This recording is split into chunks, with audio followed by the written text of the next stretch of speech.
The world was a wreck, and there in the middle was me. Lying down on top looking up at the clear, but dark clouds on one of the last tall buildings in ruins. I had wondered what I should do after killing a bunch of mutants and draining their blood as drinks for myself.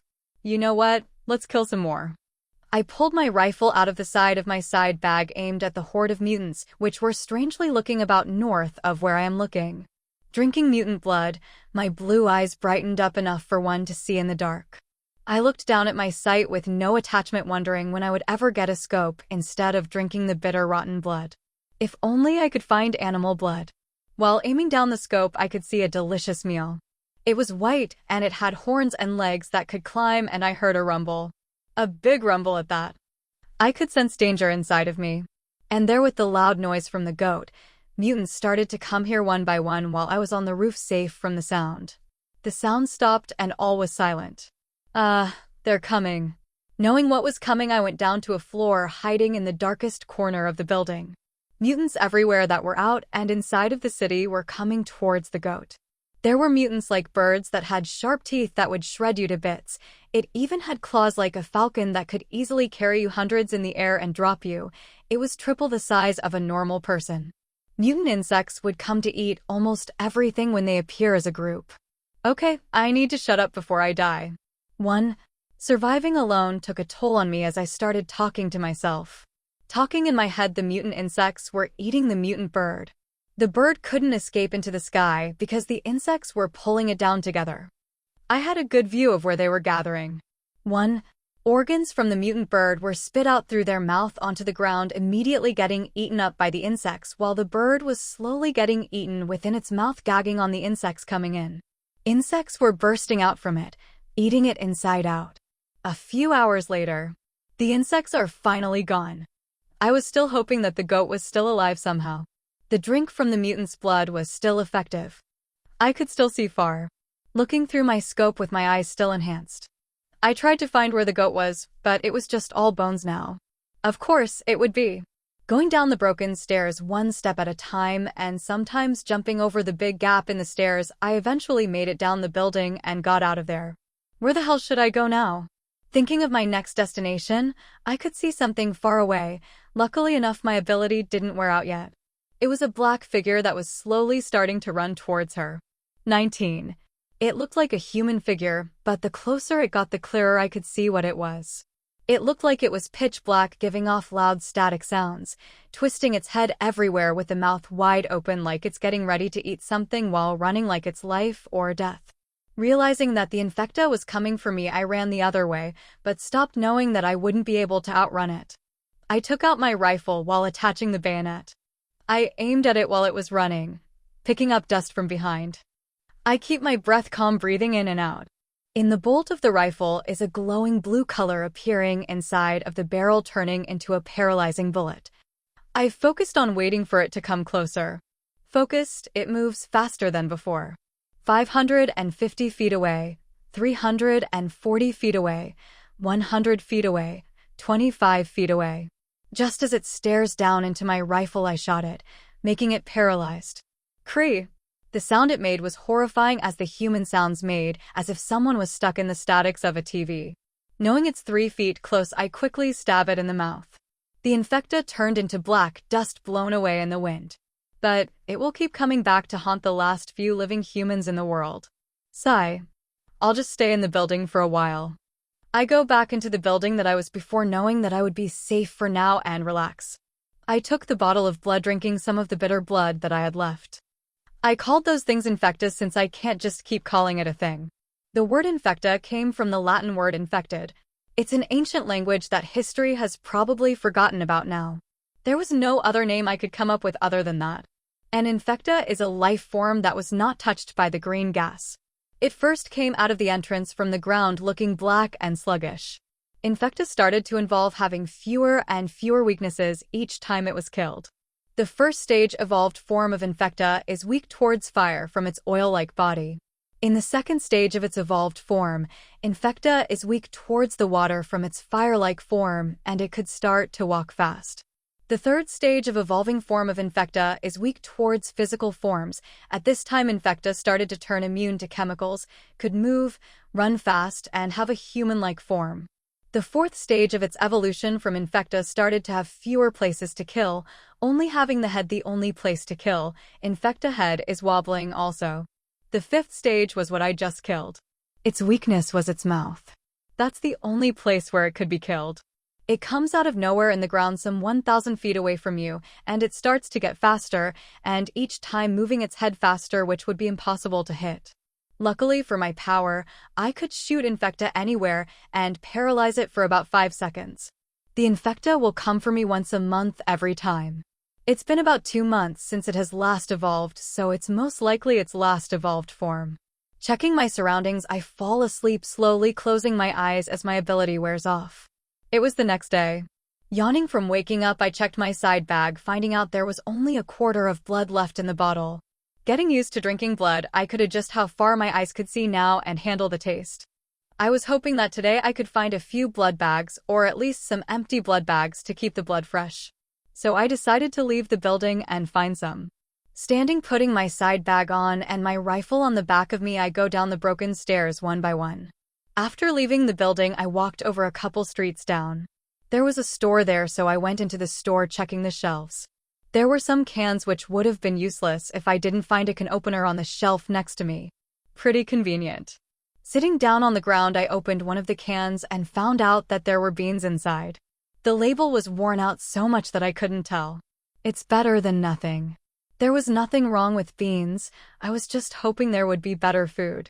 Eating the beans, I thought that it tasted better than the drinks I had. After I was done eating, I got up, walking around behind the counter to see if there was anything else. Just as I was about to go around the counter, I hit something on the ground. Looking down there was a human skeleton on the ground behind the counter. I was thinking it would be a bother to think about how this person died, so I just thanked the skeleton for the food, which this person was taken care of long ago. After leaving the store, I thought to myself that the hospital was the closest place that would have blood bags. There were mutants there, but I still had to go to find the blood bags. Running towards the hospital, I could smell stenches of different mutants killing each other besides those that were the most similar to each other. I thought it would be better to sneak in through the back door, since it's better than fighting the annoying mutants like the red mutant that I saw before in the front. So walking around the hospital quietly was the best choice I could make to get inside from the back. After a few minutes of walking around, I hurried since I was almost there. And as I turned around the corner, a shadow hovered over me. Oh, you got to be damn kidding me. The red mutant was right between me and the door. It was too late since it already noticed I was here. Suddenly a flashback of meeting my first mutant came to me. Back then, before the world ended, I almost died when half of my body was eaten by that red mutant. The only abnormal thing was its big size and its red skin color.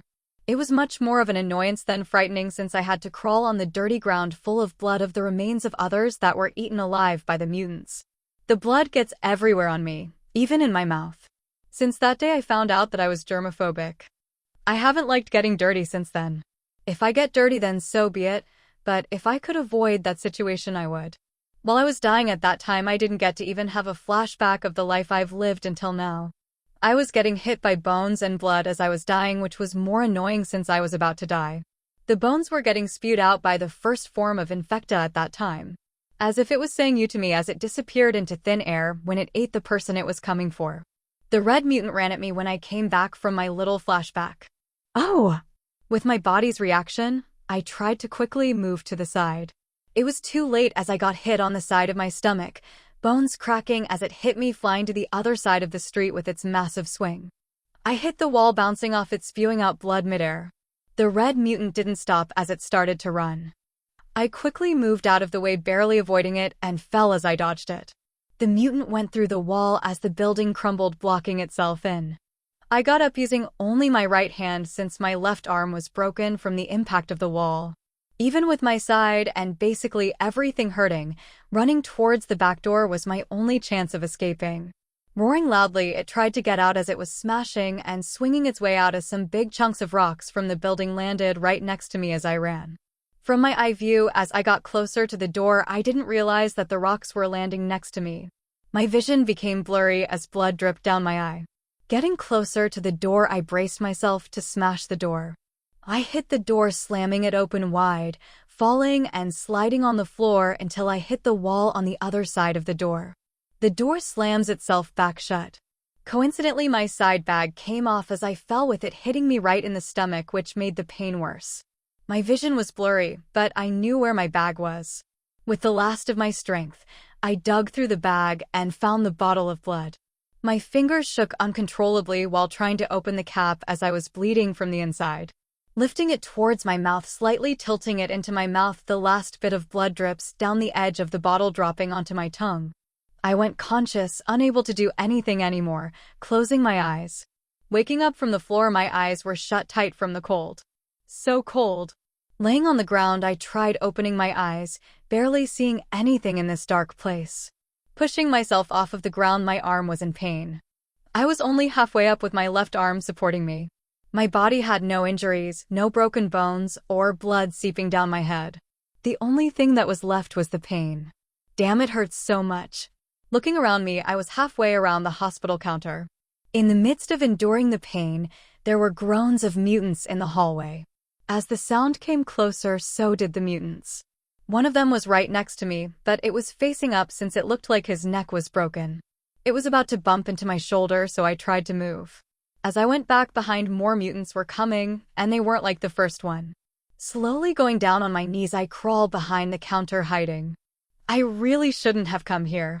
Being here already, there was no choice but to keep going unless I wanted to face the red mutant again, and there was my goal of finding any blood bags. With how far technology has advanced, blood bags should be able to last at least more than a year. Looking just a little over the counter, there was no mutant in sight.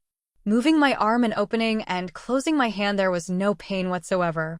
Cautious of any mutant seeing me, I got up slowly. Picking up my side bag and the rifle, I saw some files of some of the rooms listed, whether it was a storage room, patient rooms, or a blood storage room. Looking through it, the blood storage room was on the second floor. Room C-234. Walking down the hallway to find the stairs, there were mutants along the hallway. I quietly sneaked towards the mutants, taking out all the normal mutants by the head or slicing off their heads with my bayonet. They didn't make a single sound since I caught them as they fell down slowly on the ground. Looking into some of the rooms while killing the mutants, I thought that I would find something in them that would interest me with one look into the room. I finally found where the stairs were, but there were loud sounds of rocks or pieces of a building falling off, getting closer to me. The sound was coming from behind me. Turning around away from the other mutant, the same red mutant was inside here. It looked like it didn't notice me. Squinting my eyes and looking closely, both of its eyes were damaged. It must have smelled the blood of me going inside here. It wasn't an ordinary mutant, so of course, it would find me somehow. There was only one choice, and it was to just run for it, running through the hallway and ignoring the rest of the mutants. I didn't look back, but it seemed like the red mutant went the other way. The only trouble left was the other mutants coming for me after ignoring them. Running, I found the stairs. Grabbing the knob, I tried opening the door, but it was locked shut as I twisted and turned it. The mutants were getting closer as I tried opening it. I wish I didn't have to do this. Well, I have to hope no blood will go on my clothes as I fight. Confronting the mutants, they got closer, pointing my bayonet at the closest one. I could see now how many of them there were as they got closer. There were only about 5 of them, which I could handle fine by myself. The closest one already got 5 meters from me. I stabbed it right through the mouth. The second came after me from the right. I swung my rifle, slicing through the mouth right towards the second mutant's neck, making the head pop and go up. Blood started to spew out of its open neck, and as it did, the 2 bodies started to fall towards me.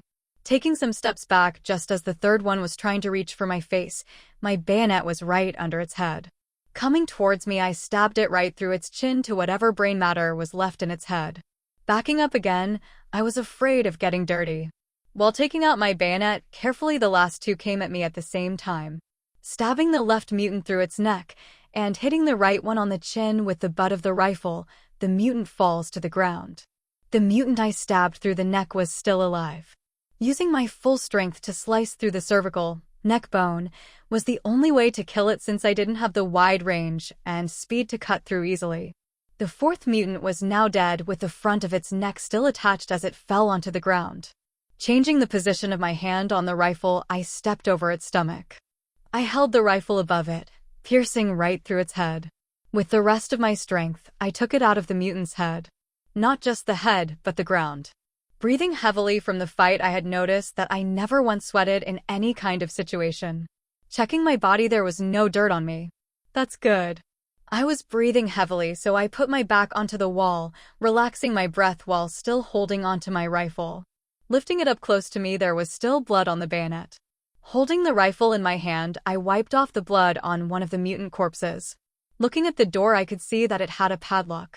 It really wasn't a good situation for me to have noticed something as simple as a padlock. It was dark also. Luckily, I knew how to open one of these. Looking through my side bag, I found the one and only tool that I actually brought with me, and it was a screwdriver. Never would have thought I would ever use this. Taking the screwdriver out and walking over the dead mutant, I got in front of the door. I inserted the tip of the screwdriver inside the keyhole until it reached the barrel of the lock, thrusting the screwdriver in and out of the lock while jiggling it. Shaking the lock until I could hit the tumbler, the door unlocked, letting me through. Going through the door downstairs gave me an ominous feeling. There's no way I'm going towards my death. 3. It was obvious where I was supposed to go, as my goal was to go to the second floor either way. Going up the stairs step by step, a creepy feeling kept going through my back. As I got to the second floor, the blood storage room was right through the door. I went through the door and opened the blood storage room. It opened easily. Going into the cold room, looking around, there were only a few blood bags, about 4 or 5 at most. I took out my leather bottle. It was made so I could purify the blood in case of any malaria, syphilis, brucellosis, and others. It obviously wouldn't work, but I had to believe it since I didn't want to know there would be diseases inside my body. At least I knew the ones in the blood bags are safe. After collecting the blood bags, I got out of there, going down the stairs. I was about to drink the blood until I heard a tiny scream under my feet. I lifted it up and backed up while looking down. What I saw were insects that I crushed, and looking further down the stairs, the whole bottom of the floor was filled with hordes of insects. I had to run back up the stairs as I already knew that they noticed me. When I got up the stairs, I tried opening the door, but it was blocked by a massive amount of bugs that already covered the window. I went for the next stair, running up it. Going up the stairs, I looked back, and the insects were slowly catching up to me. Looking in front of me, the door was busted and mutants were coming out of it. One of the mutants came running at me. It was right in front of my face. Out of reflex, I ducked down and turned around the corner of the stairs. Looking down the stairs again, the mutant that went over me was getting eaten by the insects. As it was eaten, I wasn't even able to hear it make a sound, as it already vanished into the insects' stomachs. Halfway up the stairs, the mutants tried going for me, but they were already getting swarmed by the insects. I decided this time to just ignore them and just run for my life, not looking back. I was already out of breath as I got to the 4th floor. Going up one more time, a red mutant bashed through the 4th floor door and saw me. It roared and attracted more mutants to its vicinity. I started to hear sounds above me also. Oh, damn me. I kept going up where the sounds were, which was the best choice I could make. The red mutant tried coming after me, but it broke half the stair and fell onto the insects, getting eaten alive while it tried struggling for its life. Going up to the 5th floor, there was nothing I could see through the door. The sounds came above this floor. I took no more chances in going up since I was tired. Bashing through the door right on the other side was a goat. Before I could say anything else, it started. As the goat made that sound, I felt a rumble around me. Mutant birds started coming through the windows of the 5th floor. The birds struggled to get in, looking right at the goat. They became more aggressive, coming closer. Behind me were mutant insects down the stairs and mutants coming from above. A mutant was the first to arrive on the 5th floor, screeching, "Why the hell is everything after me?" I could hear the mutant right behind me growling this time. My heart felt like it stopped. I could only hear my breath. Looking for an escape, I didn't notice it, but my eyes felt like they had crystallized. It was only focusing on the door in front of me. My blue eyes shined brightly at the door. As I dashed for it, everything around me felt slow. Going for the door, I opened it quickly. I couldn't see it for myself, but behind me, the mutant's breath was right on my neck.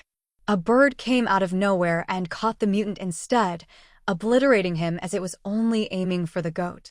My whole body turned itself around, closing the door.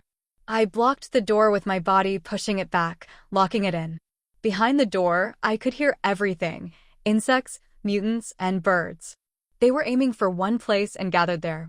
They were right behind this door. The mutants coming down for me were completely massacred by the birds. The birds that were coming for the goat were getting eaten by the insects. The insects were the winners. They eat everything as I could only hear them. I couldn't calm down at all, knowing that the insects could eat me like them. I stayed silent behind the door while they scurry around this floor, waiting until I couldn't hear them anymore. It's been 16 minutes of complete silence on the other side of the door. Calming down, my eyes felt tiring as it went dark, my whole body unstrained itself. All this just for some damn blood bags. I'm never coming back to this city again. I close my eyes and fall asleep. I wake up to the smell of a corpse. I opened my eyes and looked up to see a corpse was staring right at me, wide open with its dead eyes hanging upside down. What the hell? Not knowing what to do, I observed it for a while from where I was. After a while, nothing had happened. I got up and walked closer carefully to the corpse. It looked like a middle-aged man in a business suit. It smelled rotten as flies were flying around it. It looked like the stomach was torn apart by a big mutant bird. It must have been taking its time eating this person. Its whole stomach was gone and some organs were left hanging out the window. It was possible that the body came here while I was sleeping. Searching through the body, there was nothing. I pushed the body out so that it wouldn't attract any insects that were still around. As I pushed the body out, I didn't hear a single thump. I looked out the window to see that there was a giant bottomless pit, and as I looked up, I could see the bright sky. The hole was almost as big as the whole hospital. I was surprised by the situation.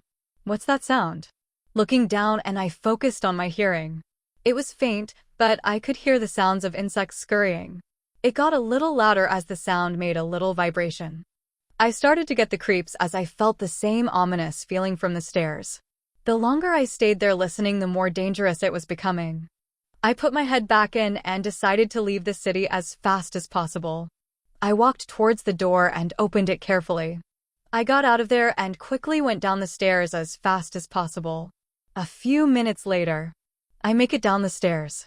As I went out of the hospital back door, I hit something on the ground. It was the head of the red mutant. Its eyes were completely gone as it was staring up at my face. This is what you get for hitting me. Kicking the head across the street, it lands right inside the hole of the crumbled building. I hear a sound coming from there as I can hear the skull getting cracked open. I really need to get off here before I die. I walked at a fast, quiet pace so as to not alert whatever it was that was inside there. After an hour of walking, I ran out of breath trying to get out. I really need to build up my stamina someday, and how damn big is this city? As I said that, I walked around the corner of a building and saw a bridge that leads out of the city. Lucky me. Going over the bridge, it wasn't long before I went off of it and onto the road. As I got off, there was a sign next to the road that said I'll be 3 miles until I get there. Just doing a little bit of calculation in my head should take only 45 minutes or so. 15 minutes later, I was looking around me since it would be boring to just focus on walking. There wasn't much to see as the whole area was deserted. I could only see some trees in the distance that was away from the road. Looking ahead, I started to see something. What are those? As I spoke, my voice cracked, noticing my mouth was completely dry. I took my satchel out and opened it. Saving my lifesaver, blood, should be for the best for the future. I only took a sip holding it in my mouth. It didn't help much since it's blood, but the longer I held it in, the taste of blood started to change. It tastes sweet. I never would have thought I would taste anything like this again. Swallowing the rest in my mouth, my body felt energized. I should be able to get to the city faster now if I run. I tried running and I felt faster than when I first ran without drinking anything. Running for a while, getting closer to what I saw in the distance on the road, I still didn't feel tired at all by running. Looking ahead, one by one cars started to appear, and as I went on there were vehicles destroyed, blocking off the road. As I go through the wreck of cars, I hear something of a wretched scream. I wanted to stay far away from wherever the sound was, but as I kept walking the sound got louder. I guess I have no choice. I had to follow the road to get to the city. Even if I went around and went back onto the road, the area was completely like the savanna grassland. Whatever it was, it could easily see me. Going around it while hiding behind the vehicles would be smarter. Getting closer to the sound, I could already see a fire-like figure. For an infecta, it's pretty stupid. It was banging on a truck, not even burning through it. Although it was hitting the truck from the side, the truck was fully open in the back. One thing about the infecta's second form is its fire-like form. As you get closer, you would sweat just by being near it. If you were to touch its body, you would burn away your skin, with it being more than 100 degrees. I still remember the day as I first saw its second form. The only reason I survived that day was that I fell into a lake with the infecta following me into the lake. It was winter at that time, so it easily disappeared, leaving some kind of shell as it froze over. I went back to the surface to see people burning to ashes along with nature as it targets them. Dazed from what I saw, still in the freezing water, watching everything burn. Snapping out of the nightmarish flashback, the infecta lets out screeches as it hits itself on the truck, making a thud on it every time. Someone must be alive. I can't just leave them in there. But I didn't know how I was going to kill it, or at least make it perish for a while, since it takes a long while until its flames come back. Hiding behind the vehicle, I looked inside, and there was a water shotgun on the seat. There was a dead kid, also with its body ripped apart. He had a birthday hat and was holding onto a big gift in his hand. Poor kid. Sometimes it would be sad to see corpses, as it meant they survived the first or the next rounds of infecta. Seeing this kid, its parents must have tried to protect him from a mutant. I pity the kid, but I had to use my time wisely. If I go up close and shoot the infecta right at its core, it might work, even if it's a toy water gun. I thought about it, thinking if it was a good idea or not. Even if I fail, it won't attack either way. It's worth a shot. The car window was broken, so I reached inside, grabbing it and collecting some water shotgun shells that were on the seat also. I took the bayonet off of the rifle and put it on the trunk of the car. Taking the shells, I load them into the water gun. Keeping the shotgun in my right hand and gripping the bayonet in my left hand, I slowly went up to it carefully. I was a bit nervous, but it wasn't paying attention to me at all. It started to get hotter as I got closer, but not enough for me to die from it. Getting closer, just 2 feet away, I pointed at its head where the core should be. The core of a level 2 infecta could be anywhere in its head or stomach. My whole arm felt like it was burning. My hand was the worst of all, as it felt like it was stuck onto the water gun. Having 2 shells in, I shot it right in the head first rather than the stomach, which exposed the black core. Its form slowly comes back to its original form, but being fast enough, I took a big swing, piercing through its core. Its fire form withers away, diminishing. The only thing left was its core turning into black dust, falling onto the ground. Now that I see it, the dent the infecta made almost went through. I go around towards the back of the truck. It was sealed shut by a lock, and it wasn't an ordinary one at all. The only reason I knew all this was because I worked as a locksmith and a hacker. Being a hacker and a locksmith were 2 of the same in my line of work in the past. Always trying to open something or getting information from somewhere. I wasn't an expert or anything in this, but it was still a part of what I did as a job. I take my time trying to unlock it, since I might not be able to open it ever again. I put my side bag and rifle down and started unlocking it. A few hours later, I felt I should be sweating, but I didn't. A few more minutes passed and I finally arrived at the end. Now I only had to wait for it to unlock. This MG453 always had a timer at the end, which the first person to set up the timer would always open at the time they chose from then on. It showed that it was going to unlock in about 21 hours. I looked up towards the sky, which was clear now. It was the easiest way a person could tell what time it was in the past. 5 hours had passed, judging by where the sun had passed. It's about to be completely dark. It's going to be unlocked by tomorrow. There was no use in worrying for whoever is in there now. I'm going to have to find shelter. It's about to become completely dark. It was easy to find shelter as there was a camper van right behind me. Looking around me, it was an easy choice since everything besides the camper van was wrecked. I picked up my side bag and attached the bayonet back onto the rifle while holding it in my hands. I opened the door, closing the door behind me. It looked just like what any other camper van would like. This looks really expensive. Going down further, there were some random supplies on the table and seats. This person must have been prepared. There was some news on the mysterious green gas in the past. Only a few believed that it would be the apocalypse and were prepared. Other than that, it was going unnoticed by the rest of humanity. I was one of the people that didn't believe it at first until it was too late. Going further in there was a military backpack on the seat which had nothing in it. A choco bar, black hunting knife with its sheath on was on the table.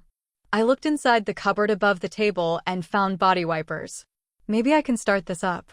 I went back to the front towards the seat and there was a button with the symbol of a blue crescent moon and pressed it wondering if it would actually work. Energy depleted. Emergency power activated. Protective shuttles on. The door and all the windows were blocked by shutters. I couldn't see anything on the outside anymore. Artificial lights that look like stars appear on the roof of the van. This is amazing. I knew what this was. It's usually offered only to the rich ones because it was pretty expensive. Some of the things I can say is that it was the most protective vehicle ever and the most spectacularly comfiest vehicle ever. In the back of the van a screen appeared showing some time and percentages. I couldn't understand what I was even looking at, it was really complicated. I just left it alone and got myself ready for the night. I spent my time wiping myself off with the body wiper and then searching everything that could be in here. 18 minutes later. Some minutes passed and while searching none of the clothes could fit my body. After finishing searching everything I didn't get anything that was useful for my survival. It might have been useful to others, but not for me. I laid down on the bed which I found out was a pull-out bed. It was in a long compartment next to the ground. I could even adjust the height of the bed and so I leveled it at the height of the table. I had already put everything on the table with only my clothes on. I jumped onto the bed laying on my stomach. Turning around on my back, I look at the fake stars, closing my eyes. It's morning now and all the shutters suddenly open, waking me up immediately. When I woke up stretching, I completely misjudged the distance.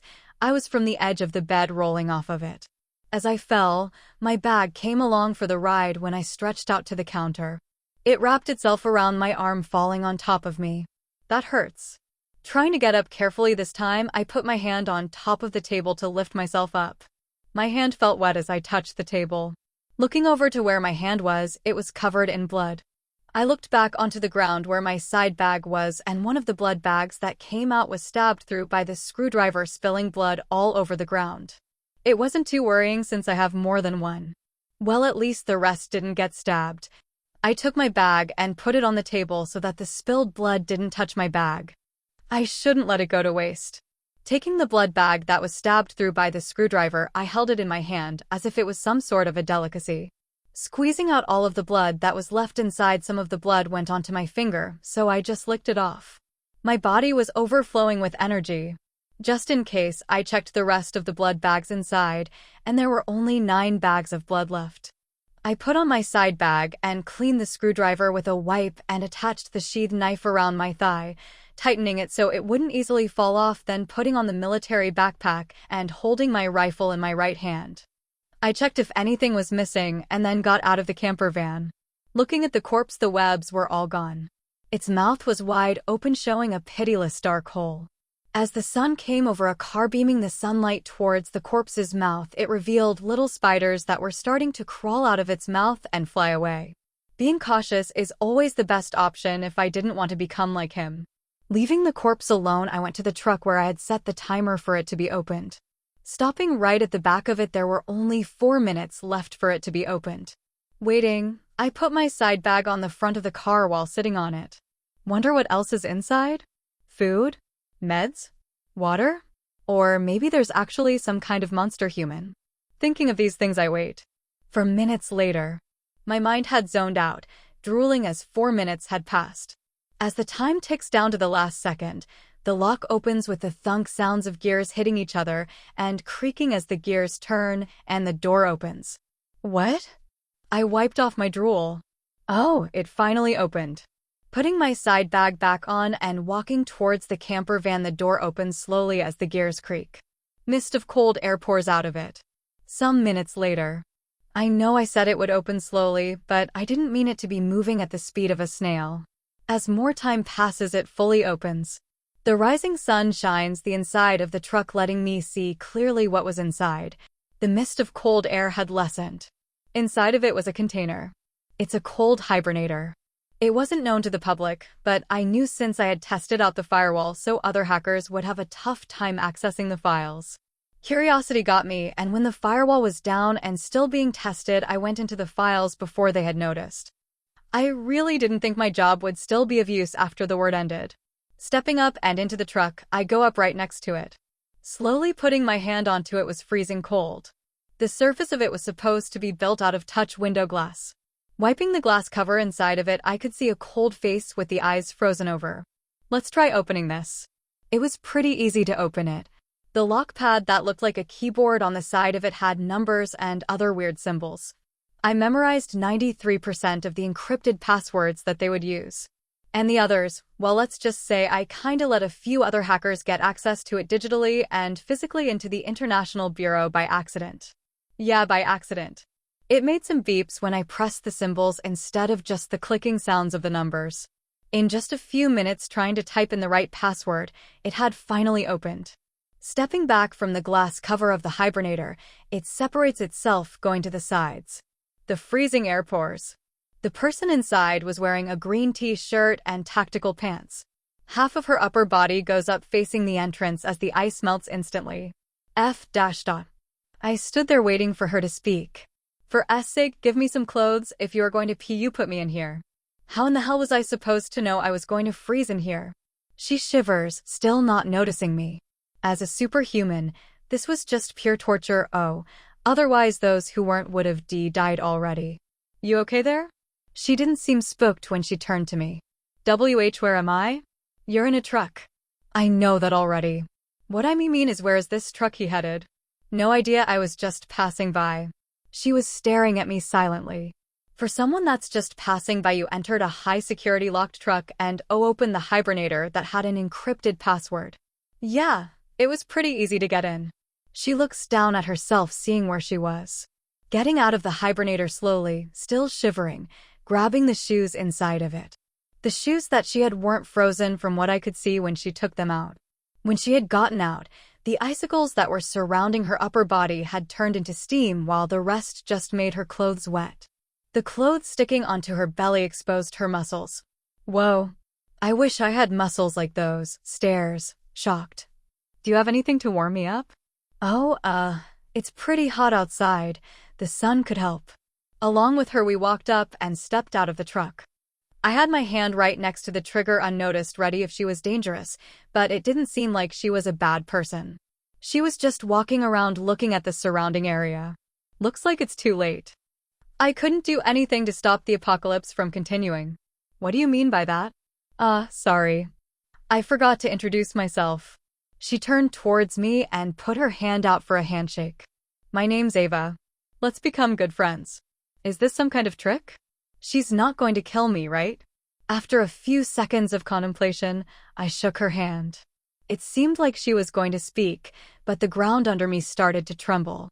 Looking down, the pebbles were moving around continuously. Strange.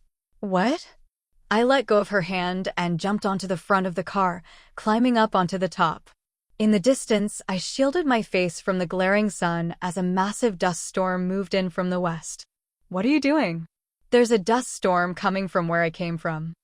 I don't see anything. She looks in the same direction, seeing the dust storm coming. Oh, there it is. It doesn't look that bad. You're wrong about that. Something more dangerous is in that dust storm. There are creatures inside of the dust storm that could crush and pierce you at any time. They can't be seen, but as they stampede through the area, the ground trembles. Another hint would be the eerie darkness that's coming from it. That makes sense. Don't you feel afraid? I'm beginning to feel uneasy about it. It has happened before. I've already experienced a circumstance like this, so it doesn't bother me. I jump off the car and head towards the van. Follow me, we'll need shelter if we're ever going to survive the dust storm. I walked around the van and opened the door while avoiding the area where the corpse was. A squish could be heard when I walked in. Turning around, Ava had stepped on the body's head. Gross. What was that? Ava lifts her leg up to see what is under her shoe. There was a corpse there. You just stepped on what was left of the remaining body. As I approached the driver's seat, I could hear Ava attempting to rub the brain matter off on the ground. Ugh. Going into the driver's seat, I pressed the crescent moon button. It activated, pulling down the shutters covering the windows. The door shuts itself while the top of the camper van lights up with artificial stars. It feels like it's night. Amazed, she goes further in and sits down. Examining the room, she didn't seem to be certain that this vehicle would protect her. Are you sure this'll save us? There's a 50-50% chance we'd survive. The whole body of the vehicle is made out of titanium, so at least we won't be crushed under its body. Fair enough.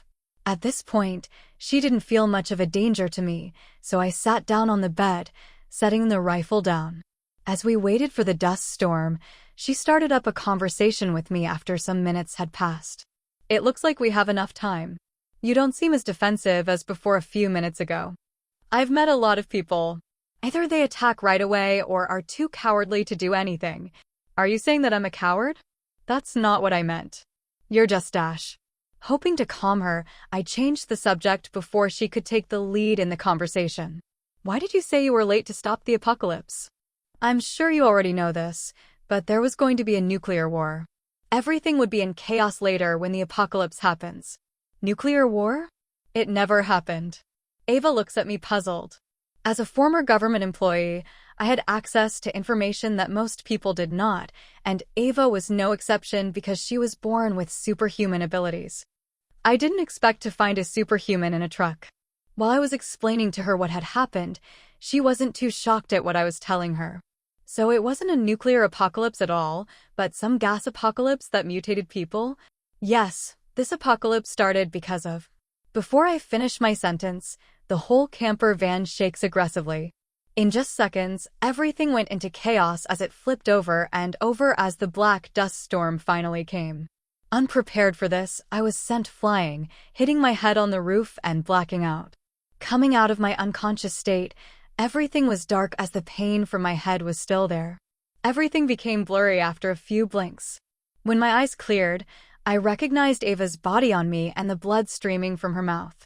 I tried to push her away, but she pinned me down. Leaning to the right, I noticed that something had punctured the roof of the van, but Ava's back did not appear to have been damaged. A fractured blue shield was blocking the creature's leg just a few inches behind her back. As screeches were heard, the pointed leg protruded, displaying the pitch-black night sky filled with bright stars. It lit the inside of the van easily. As I pushed her off once more, I became aware that Ava was still breathing, writhing, and coughing up blood very near to my neck. This time, pushing her off completely, I knelt down next to her and looked over her body. I found no issues. Is she bleeding internally? She fixed her attention on me while blood trickled from her mouth, clearly sensing what I was thinking. Don't worry, it doesn't hurt a single bit. Protecting you for hours was easy peasy for a strong body like mine. There is even a backstory to it. Sensing that a flashback was going to appear, I had summarized what she was going to tell me since I already knew her background from working with the government. You were given a blue fluid injection when you were a baby, transforming into a superhuman with no parents and being compelled to live a military lifestyle set up by the government. Before the nuclear war, the individuals in charge of all the superhumans gave you the training you needed to survive the post-apocalypse, sending you and others to the bunker. Remaining silent, Ava seems to have a sudden thought. Oh! Do you belong to the family? You must be someone from Area 45 since I've never seen you before, right? Area 45. It was a place to create soldiers. The area where Ava was from was to keep check the soldiers' growth as they grow. No, but I've heard stories of what the government was planning. Oh! She ceased speaking once more, this time displaying a disappointed expression. When I noticed how dejected she appeared, I felt compelled to tell her my life story in short. I grew up with siblings. Ellie was just 9 years old, and Luca was 2 years older than me. Since my mother gave birth to Ellie, our father had been the only one remaining. At first, we had very little money, but as we grew older and took on jobs as adults, our income increased.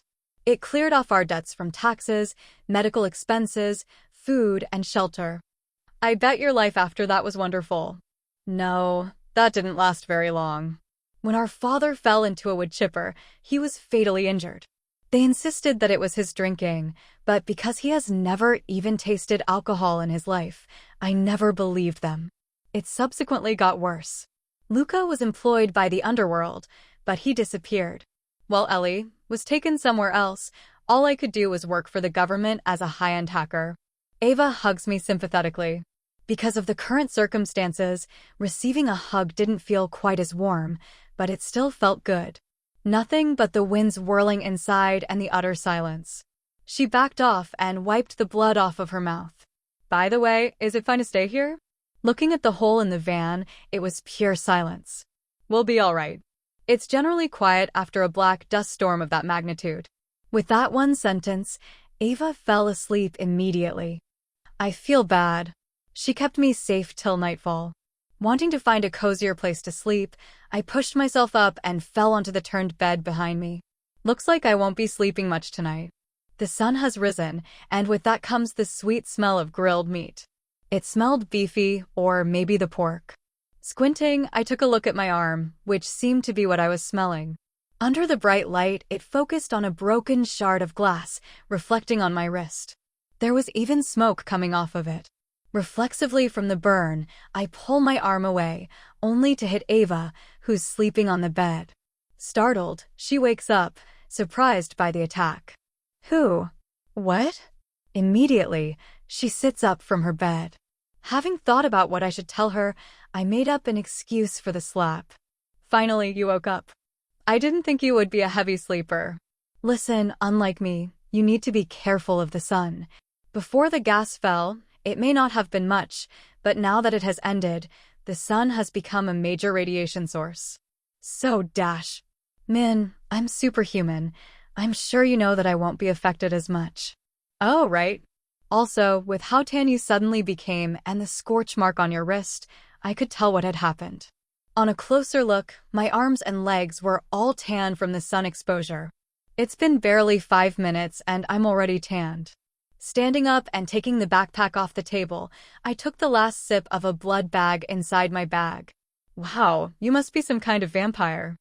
I basically am. With a quick mouthful, my vision can be easily heightened and heal my body. Nice to know. She stares at me for a while. What is it? It's just that, are you sure that you carry such a heavy backpack? You're starting to lean over. Leaning at an angle, almost falling, she grabs onto the bag. You don't need to. I'll carry it. No, I'll carry it. Just trust me. As unusual as it may be to trust someone that I just met yesterday, giving Ava the bag may be the right choice. If drinking blood could enhance my strength, I wouldn't need to do this. But, from the look of it, it seems like we'll be traveling together for a long time. How about this? I'll lessen the amount inside mine by giving a few to you. I have to carry a few just in case.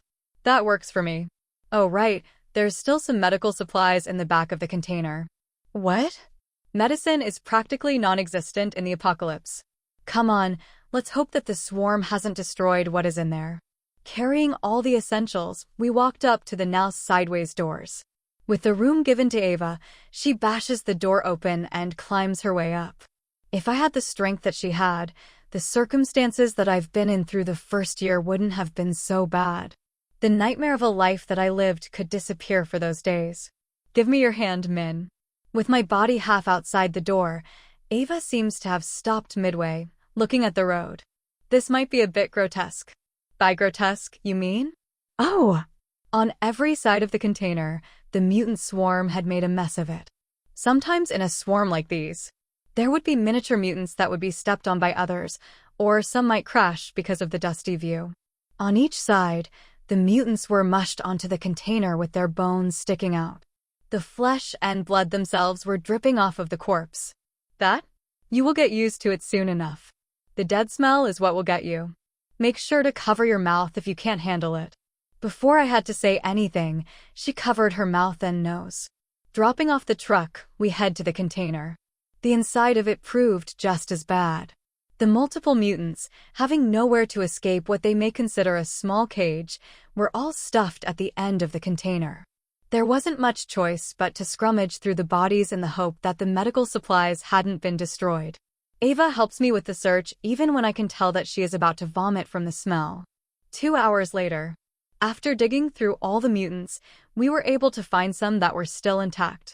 What was left were syringes, full pills, basic medical kits, antibiotic ointment band-aids, gauze, sanitizing wipes, and surgical tape. My bag is full, Min.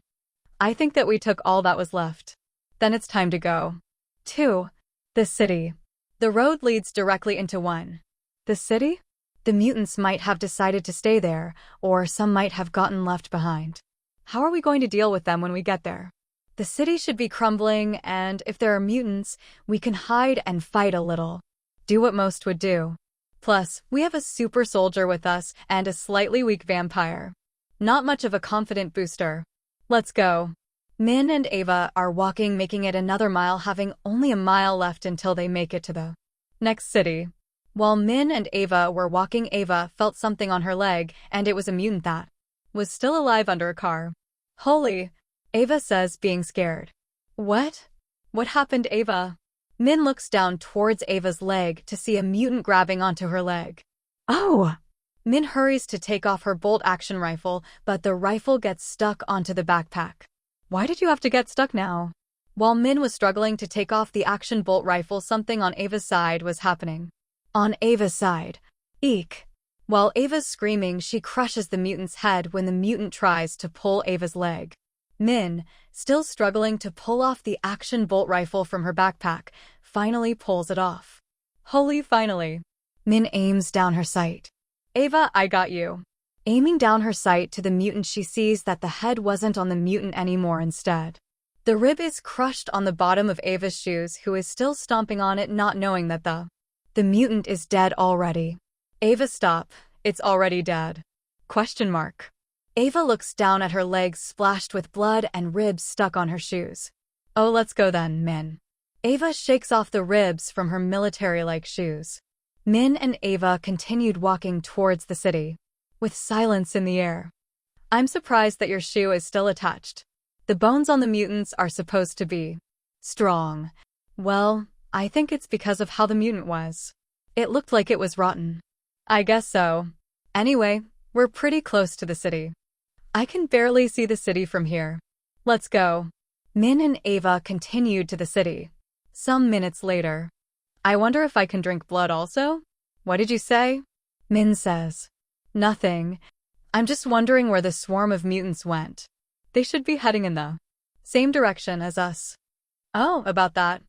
I don't know if you can see it, but we're pretty close now. There is a huge wall surrounding the whole city that I can see right now. The wall ahead of us has mostly fallen apart, so there must be chaos inside right now.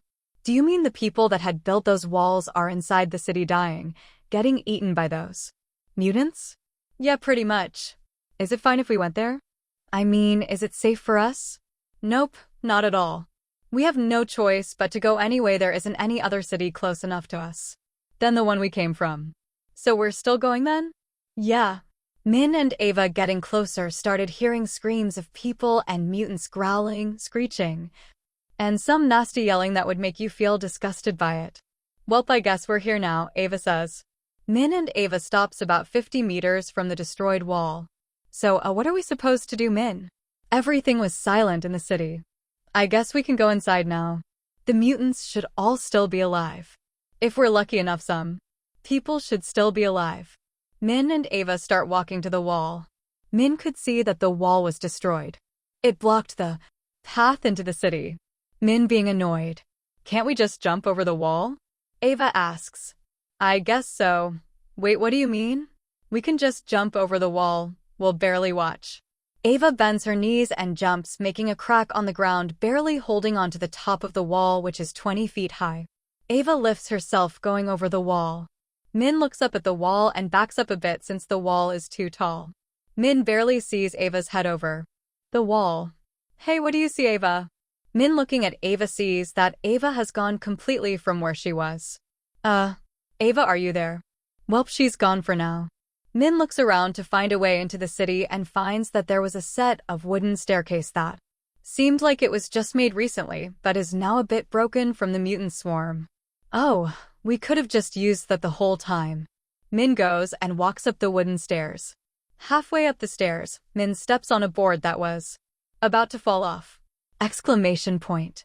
One of Min's legs falls through the board, getting stuck in it. Blood is dripping down Min's leg. That hurts like. Min, agonizing from the pain, pulls her leg up slowly from the hole she made. Min takes off her backpack to search for the disinfectant spray, cloth, water, and bandage. I'm sure Ava won't mind if I use a bit of water, and there is no way I'm going to use my precious blood bags for something little as a wound. Min, searching through the backpack, finds what she was looking for. Min puts the necessities in order on the next staircase. Min puts the cloth over the cap and puts the water bottle away, cleaning the blood around her wound first, then the wound. Ouch! That hurts. After this, Min throws away the cloth and sprays the wound with the disinfectant spray. That only just stings a bit. After spraying, Min uses the bandage to patch the wound, wrapping the bandage where the wound is. A few minutes later. I'm all good now. I should get going. Min puts the rest back into the backpack. Carrying the backpack, Min stands back up only to feel pain from her leg. God damn it. Even though Min feels the pain, she continues up the stairs. This better be worth the pain. Few minutes late. Min makes it upstairs. Min looks over the wall in awe at what's happening. Min looks at the city to see the whole city burning, buildings falling, people burning to death, slowly melting, literally. Sniff. What's that smell? Min could feel the heat spreading over the wall like there was lava going over. Min looks down to see that the bandages were burning and the smell of rubber from her shoes. Min could feel beneath her shoes that if she wasn't wearing sturdy shoes at the time, her skin would be sticking onto the surface of the wall platform. Ow, ow, ow! Min takes off the bandages and keeps jumping like the platform was burning her. Oh wait, it is. Min, still jumping around from her burning shoes, finally realizes that there were corpses everywhere on the platform of the wall. Oh good, there are a lot of bodies here. Min jumps on one of the corpses that is slowly melting into the platform. Phew. So much for the bandages. Min clasps her hand together firmly to not be disrespectful of the dead. Thank you for saving my damn shoes, or my life even. May you all live in the ground, I mean in peace.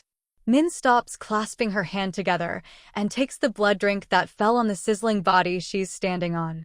Min looks around the city with her hand over her eyes to block off her sweat while trying to find Ava. She doesn't see much since all the buildings are on fire. I can't see much in this heat. Min, still trying to search for Ava, hears something in the distance. This noise sounded like it came from the side of where she was standing. Where the hell is that coming from? Min looks to left her to see someone far away waving their hand inside a building that is on the wall. Ava? I guess I'll go see if she still has some of my stuff anyway. Min jumps from one corpse to another and sees a pile of corpses right on the edge.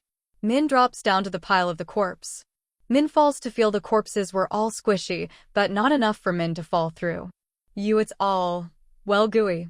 Min sees that the corpses were actually just mutants, not human. Well, at least I don't have to keep on apologizing. While Min was trying to stand up, a mutant was still alive, grabbing onto her leg. Oh, why hello there, said while emotionless. Min takes out the knife that is in her thighs, but then the mutant starts to melt into the pile of corpses. Well, okay then. I shouldn't be surprised since this is probably gonna happen a lot of times. Should have realized that a long time ago. Min goes down the pile of mutant corpses and runs towards the building that the person was waving from. Some minutes later, she makes it to the building to find that there were some people inside of the building. Some had lost their legs, faces burned, and the rest were normal except for the people that were completely burned through their whole body that you couldn't even see their face structure. An old person suddenly comes up to Min saying something. The old man points a man-made knife towards Min. Who the hell are you? He says with an old voice. What? You're the one that waved to me. Oh, well, come on and just mind the dead people and the ones that are crying. Min walks with the old man. Whisper. Crazy bastard. What did you say? The old man says. Nothing. Anyway, what the hell happened? Ain't you gonna ask that blondie that came here? Oh, she's here. Shut the hell up, little girl, you'll attract those things here. You mean the mutants? Yes, but no. It's a different species of mutants. Min follows the old man to a staircase that is leading down the building. She follows him down with the lights starting to get a little bit dimmer and dimmer. What type is it? Min says. To put it simply, the mutant's form was lava. It was made out of actual lava, so it would be burning everything around it and melting anything that gets inside of its form. It should be in liquid form and the size of any form and would be of any size since it could split. Nice to know. Both reached the lowest ground of the building to see a door in front of them. Bye, where are we going? Your friend is here sleeping like a block. Great, I can take my stuff back and get out of here. The old man opens the door and enters. Min enters through the door to hear a bang behind her. Min touches behind her head to feel blood coming out of her head. Min drops on the floor, making a thunk sound that could be heard echoing through the room she entered. Unexpectedly, before Min loses consciousness, the room looked like it was an experimental lab. From here on, we will be following what's been happening on Ava's side. On Ava's side, Min being annoyed. Can't we just jump over the wall? Ava asks. I guess so. Wait, what do you mean? We can just jump over the wall. We'll barely watch. Ava bends her knees and jumps, making a crack on the ground, barely holding onto the top of the wall, which is 20 feet high. Ava lifts herself, going over the wall. Goddamn, it's hot in the city. Ava raises her hand over her eyes from the hot temperature in the city. By accident, when Ava lifted her hand, she activated the barrier. Ava could feel around her that it was at a cozy temperature. Oh wow, I didn't know my power could do this. Ava could feel that the platform is about to break underneath her. Oh! Ava tries to run away from the platform, but to no avail. She falls through the platform. Ava falls to realize that she was still falling, and apparently, she fell through to an underground building. That hurts. How the hell did I survive that? Ava looks around to see that from where it came from it was pitch black. Ava looked around, but it was dark until she heard a growl and saw a flash of light. From that moment of the flash, it looked like a lot of bodies at that. What the? The light flashes a bit faster. Ava could see that she was right. There were dead bodies everywhere in this big room, and it all looked like it was deformed, like it was all experimented on. Ava could hear sounds starting to get louder, like bodies were waking up. The lights start to slowly flash faster and faster. Nope, I'm getting out of here. It's been some minutes since Ava ran out of the room with the pile of corpses. Ava is running, still saying the same thing. Where the hell are they all coming from? Ava runs through the dark hallway, not being able to see the end of the hallway, with only some lights flashing from time to time. Ava jumps over a normal corpse. Looking forward, Ava could hear the mutants coming from the right intersection. Ava makes it to the intersection and slides steadily, pointing her body to the left. Ava continues to run and sees that there are people that were armored, people with weapons. Hey! Ava shouts. The armored people's guns point at Ava and not at the mutants behind her at all. Fire. Robotic but alien-like voice. Wait, what? The armored people start to shoot at her. Oh! They shoot at Ava, but only to miss her and hit some of the mutants that were fused. Because of the lights flashing, they couldn't shoot her. Ava, looking around to run away from the mutants and armored people, could see at the glance of her eyes at the flash of light that there was another hallway on her right with a single metal door leading to it completely open. I need to turn now. Ava turns instantly, going through the metal door and closing it behind her. Holy, that was too close. Ava rests for a bit till her heart calms down. Inhale, hold, exhale. Ava looks around and sees that the lights weren't flashing. Instead, it only showed enough light to see a few steps from her. Looking around, Ava could just barely see there were 2 doors on each side that looked like it was made for an asylum. I'll think about that later. Ava rests for a bit and thinks of what had happened. This is too much right now. Ava, not being able to process everything, takes her time resting. 10 minutes later. Wait a second. Ava noticed something that she should have noticed a while ago. Why is there no sound out of the door I came from? Ava thought that the people that were would be screaming from the fused mutants eating them. She decides to forget about what will happen, not wanting to imagine how they were eaten. Now where the hell am I? Ava stands up and just notices her backpack was nowhere. Oh, I lost it. Min is gonna be so mad when she hears about this. Ava hears something through one of the asylum-like doors. She could see that the door was opening, but bars covering it just enough that a human arm wouldn't fit through unless the arms were skinny. Ava goes to the door to the right and hears a gurgling sound. What the hell is that sound? Ava holds onto the bars, moving her face closer to the bars. She squinted a bit and could see something. Question mark. Squints for some reason. She looked closer, and right in her face was pitch dark. The reason for that was this thing didn't have eyes, just staring at her with its melting face without realizing it. Ava shouts, internally scared to the damn death. Ava was scared internally with a calm expression on the outside. What is this? Ava pulls her hand away slowly. Hurry! Her left hand suddenly gets grabbed by this thing. Oh! Screams internally. Who's there? The thing was talking with its voice sounding so old and tired. Ava thinks of what she had done to deserve this. Not knowing what to do anymore, Ava talks. Yeah, I'm here. With a high-pitched voice. Oh, someone is actually there. Thought it was dash cough cough. The thing starts to cough like it was a human, slowly starting to melt faster. Listen to me before I die, slowly getting quieter. It starts to grab her closer to his mouth. They are not human. Dying slowly. MHM. Ava agrees, accepting whatever is happening right now. Ava could hear melting. The sound was coming from the thing that was talking to her. It was melting, making boiling lava sounds in front of her with the hands holding on to her, melting and not leaving anything on her arms. Well, okay then. I'm just going to keep walking down this hallway. Ava keeps on walking down the hallway, not being able to hear anything, just silence. I can't see either. Great, I'm talking to myself also. Ava continues walking.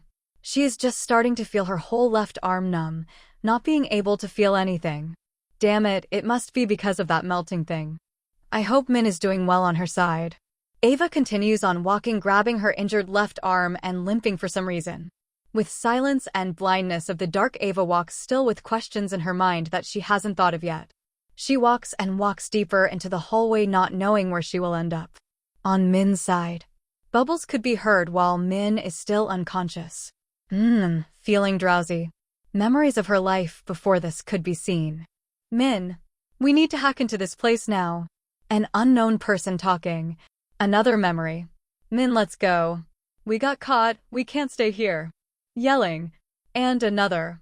Sirens could be heard. People dying and being shot. Bang. Min, weak voice. Coughs up blood. This is it. You got all the data on the USB. Weaker voice. You have to go now. Dying voice. End of flashback. Min barely opens her eyes and sees a crack getting bigger. She could see the glass breaking and red liquid and some black color going into her and around her. The glass cracks and Min comes out. Cough cough. Ugh. Min is about to become unconscious again after hitting the ground. 5 minutes later. A loud noise could be heard echoing in her ear. Ringing could be heard inside her head. Opening her eyes again. Headache. Min wakes up barely being able to see anything but a blur. Where the hell am I? She says in her mind. Min looks around, seeing a little bit of darkness. Looking, she sees chaos. The alarm was going off. Guards shooting, being ripped to shreds. Some of the guards were machines exploding in the unknown mutants' mouths and belly being splattered everywhere. People running away from the mutants, which Min have never seen before. Oh god damn it, not again. The ringing stops. Min starts to hear clearly and is now able to see. She could hear explosions exploding simultaneously all around here. Where is that old bag of? I'm going to beat the hell out of him. Min looks around and feels a breeze. Looks down. Ah. Min snatches off some clothes from a dead body next to her while there was still chaos around her. Min appearance. Min wears a bloody half-ripped lab coat and short jeans. These are the worst clothes I have ever worn. Besides some bloody, unwashed but not dirty. Black clothes I wear. Oh wait. Min tugs in the lab coat in her jeans and rolls up the jeans. This is fine, I guess. Min could feel that she was full of energy for some reason. She turns around and sees it looked like the hibernators, but it was a bit different. It was standing up and it was connected to other ones and blood flowing through them, and some with different colors. For some reason, black was mixed with my blood. Oh, I guess that's why. Min ignores the blood that was mixed in and hears something behind the one she came out from. Suddenly a half-eaten body comes out over the incubator. Min ducks from the body going towards. Min stands back up and starts running, feeling that she would be dead if she hadn't run from there. She runs and hears that the hibernator was thrown at the spot where she was before. Stops running. Damn, I'm glad I moved. From where the body was thrown, it started to appear. And I meant it, Min talking to herself. But gladly it wasn't hers, but the thrown body started to disappear into the ground. Well, that's new. Min wondering. Min, completely forgetting, just realizes what's happening around her. Oh! What the hell is happening? Min starts to run, not knowing where she's going. Min runs faster than she thought. Min, having no clue what's happening, could see clearly that people were getting eaten by some kind of fused mutants, and some hibernators were still intact being clawed at by it. Min thinks, is it because of that mixed blood that I'm so fast? Screams and bodies being squished can be heard. You know what, I'm getting the hell out of here first. Min running gets a foothold and could run properly. Looking around, it was an open space as big as a warehouse. Where the hell do I go? Min looks around to see that there was a gigantic door fully colored in blood, and some grotesque body parts and mutants stuck on it. Yep, there's nothing wrong with it. Well, I guess it's the only door I could see. Min, running towards the big bloody door, sees the door was opening from the other side slowly. Something comes out of the door. What the? Chills. Min stops in her tracks, looking at what's coming out of the door. It was something that Min never before or even the world did. This thing had a rotting smell. It was half as big as the bloody door. Some arms, legs, and faces were sticking out of it. It looks like the faces were slowly moving, trying to make sounds. The whole body was all flesh. It was full of weight. How the hell is this thing moving? Min backs away quickly, hiding behind the hibernators that were thrown at each other amongst the chaos that has ended with everything dead except for Min, it, and that thing. The sound of it was disgusting. It made sounds like it's slowly boiling, the faces moving slowly, making sounds of the flesh ripping and bone cracking under the skin. Min thinks, are they experimenting with something? The smell from it came towards her. The smell of it is really awful. Blocks nose. I really wonder how Ava is doing. I hope Ava is better off than me. Min, not being able to move from there, stays there quietly. Min looks away out of here, only seeing the door it came out from was the only way out. Screech. Covers ears. Ugh, what the hell? Min looked towards where the scream was coming from, and it was staring right at the thing, looking like it's about to claw it to death with its long arms and sharpness at the tip of it. At this time, Min just wants to get out of the city, not caring what's happening in the city anymore. Also with Ava. I completely forgot about Ava, Min says. Breathing. Ava could feel that she was about to faint. It's getting shorter to breathe. Where the hell is the end of this place? Ava limping, she could finally see the end of the hallway, seeing that the sign on the door says watch room. Ava enters the room, slipping through the nearly closed door. Ava falls inside the room from the lack of oxygen, but then a breeze of wind hits Ava across the face. Gasp. Cough, cough. That was close. For a bit there I thought I was going to faint from blood loss. Ava stands back up slowly, using the wall as her support. Screech. E8R%3NFJ hashtag. Oh, not again. Ava hears that a mutant with a terrifying screech is coming. Ava turns around, leaning against the door, struggling to close the heavy metallic door. Ag. Come on. Push. Screech. J3R and $3.0J. Struggling. Almost there. Hashtag 24F$7G at. Screech. The mutant arm slips through the door. The arm gets chopped off from the door, suddenly closing instantly when the arm came through. Phew, Ava breathed in. That was way too close. Ava closes her eyes, inhaling and exhaling, still feeling the pain from her arm. Looks like my arm is almost healed. Ava remembers back to her training days. Flashback time. In 2104, the human body was involved to its limits. The training was being done in the morning, while medic training was being done later in the day. Give me 100 push-ups and 200 jumping jacks. Women's voices yelling. Sir, isn't this unfair? Dash. All give me another 100 push-ups. Yes, sir. All shouting. And you. After this, run 30 laps around this training facility. Yes, sir. The last person that was yelled at wore Ava. 5 hours later. Dismissed. Yelling. And you do the rest of the training and run 5 kilometers. Didn't you say? Dash. Continue. Yelling in the face. Yes, sir. 2 hours later. Avin started the run for 5 kilometers after finishing the others. 1 hour later. I'm finally done. Gasping. Trips. Ava braces for herself, closing her eyes. Ava didn't hear a sound of a thump or crack from her body. Instead, when she opened her eyes, she could see that something was trying to take shape and was vividly blue. It was right in front of her face. She could see through whatever it was. WTF? Looking at what was in front of her, she noticed that she herself was floating over it. Whoa. It started to disappear. Falls. Ow! Ava stands up. Oh wow, my body doesn't hurt anymore. I should probably go back. Flashback end. Okay, I have no idea why I remembered that day. It was damn hellish. Ava looks in front of her and sees that there were monitors in different areas of wherever this place was. Wait, is that Min?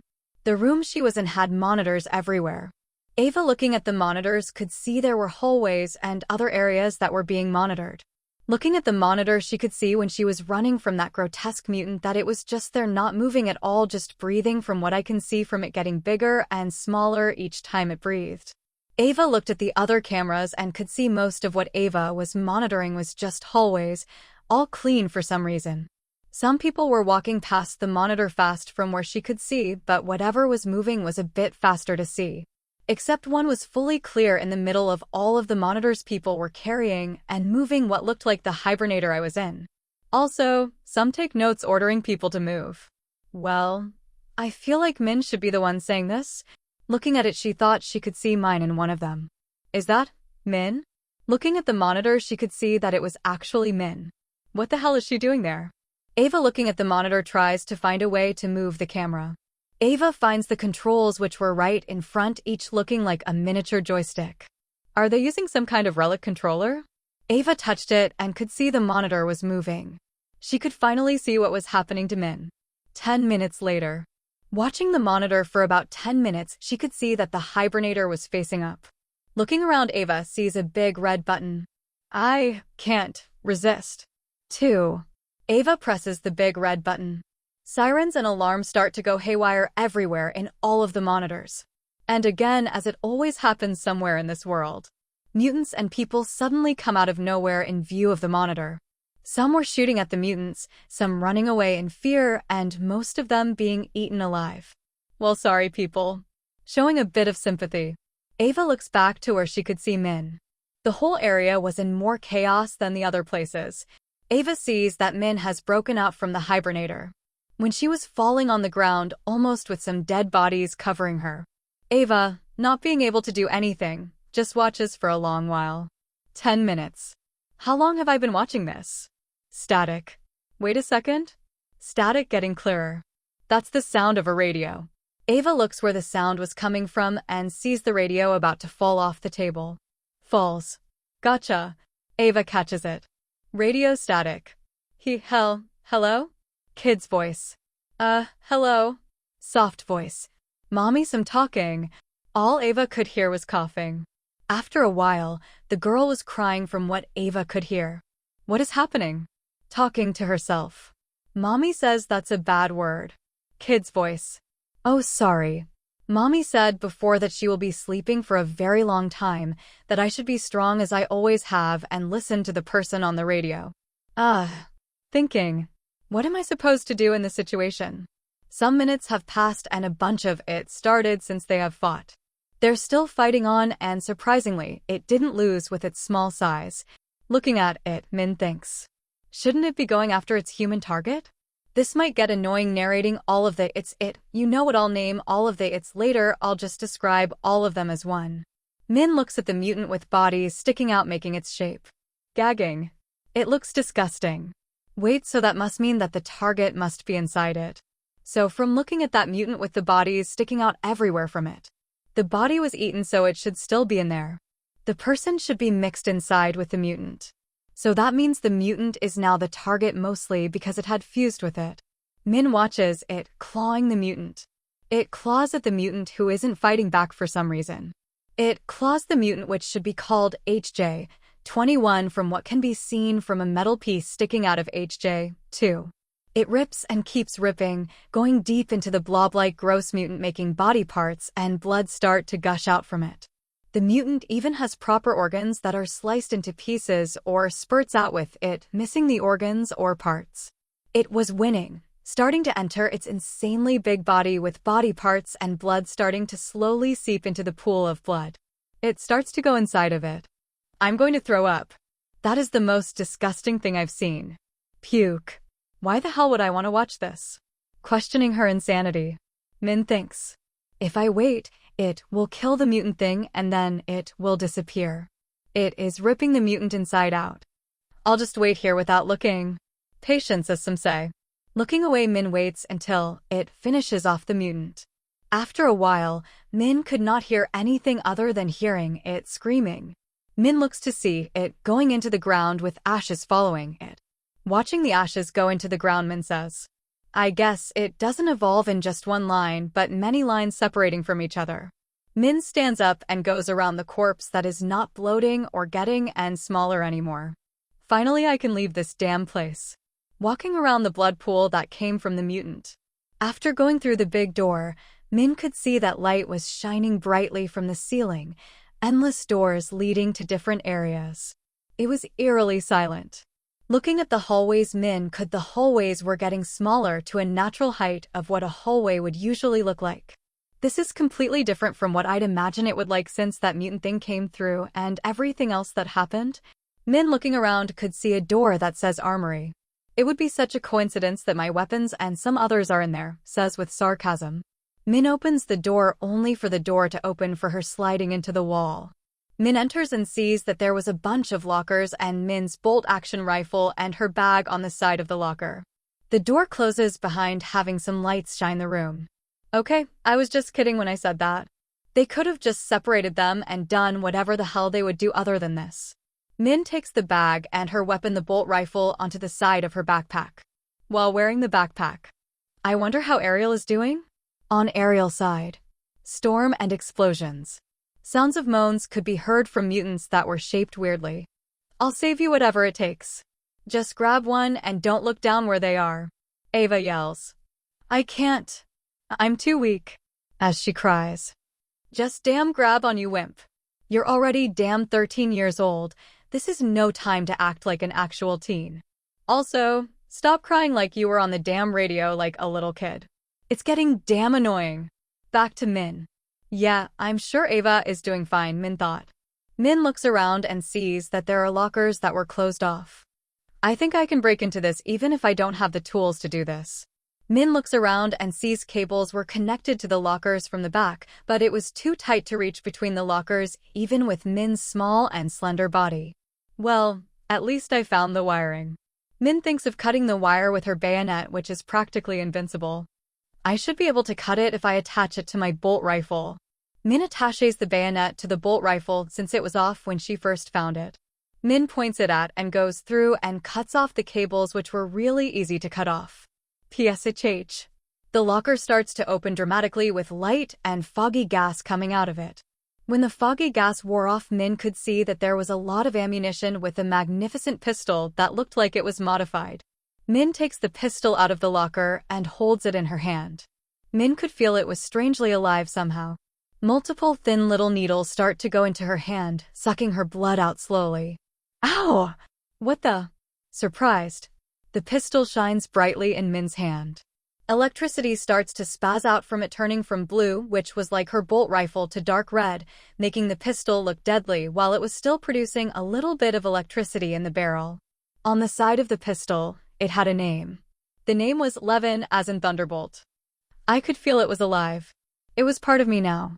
For me to have some plot weapon for myself, this must mean something big is going to happen. I guess having a long bolt rifle for close combat isn't that good. Wait, the more I think about it, I found this bolt rifle in one of my old friend's garage as an antique long ago that's still working somehow, and the bayonet was on it, looking as if it was made in this era. I really need to review how my power actually works. But first I have to figure a way out of here. Not going into the details of what else is inside there, I should just take the ammo. Levin refuses and shocks Min, taking some blood for her. Ow, I guess you don't want the ammo. Levin telepathically tells Min something. All I need is your blood, you know. I guess so, Min says. You don't look surprised? Too much is happening right now. First, my friend Ariel just disappears out of nowhere. Second, I get caught in some insane organization or whatever this place is. Thirdly, I just came into the city doing whatever was to be done here. And lastly, I'm damn covered in blood. I'm dirty now. Seems like you've been through a lot. Would you like me to make all the blood go away? As Levin, the pistol, asks. Yeah, sure. Do whatever you like, and I still have a lot to say. Levin the pistol starts to make crackling noises. Levin starts to produce lightning going all over Min's clothes, making all the blood go away. That tastes a bit good. What's this taste? I think it was some mutant. Can you be quiet for a while? Min could feel it was starting to get to her. Even if Min was strong-willed, it was too much to take in. Much has changed in the past few years. The world was in ruins, although it looked like it was the start of the new world. Min just wanted to go back to the fun days before all of this apocalypse ever happened. You're talking to yourself, Levin says. Shut up. I'm just going to stay here for a bit, Min says. Min just lays her whole body on the cold floor, putting everything to her side.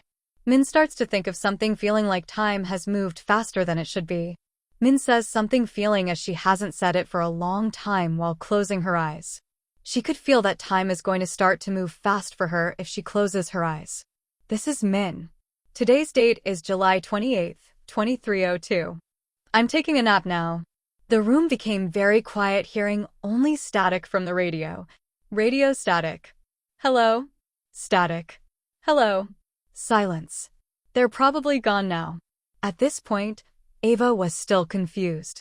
The lights weren't working. A bunch of weird mutants were chasing her, landing in a body of corpses, people who are probably not human but mechanical. Seeing Min is in one of those machines that closely looked like one I was once in before. I should keep searching for this place. There might be places I have missed that were right in front of me in this dark. When Ava starts to search the room, it feels like the room was shaking. Then slowly it felt like the room wasn't the only thing that was shaking. The whole room felt like it was going to crumble down on her. She searches the room, starting from the cold wall. Ava quickly searches the wall from one side to another, since everything else has already been searched, and the door where she came from was completely shut.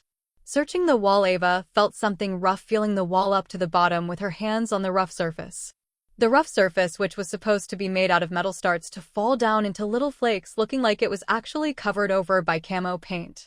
She felt it was made out of wood, which hadn't been used for a long time, since the world started to notice nature was getting smaller by the second from all the big cities and populations of humans.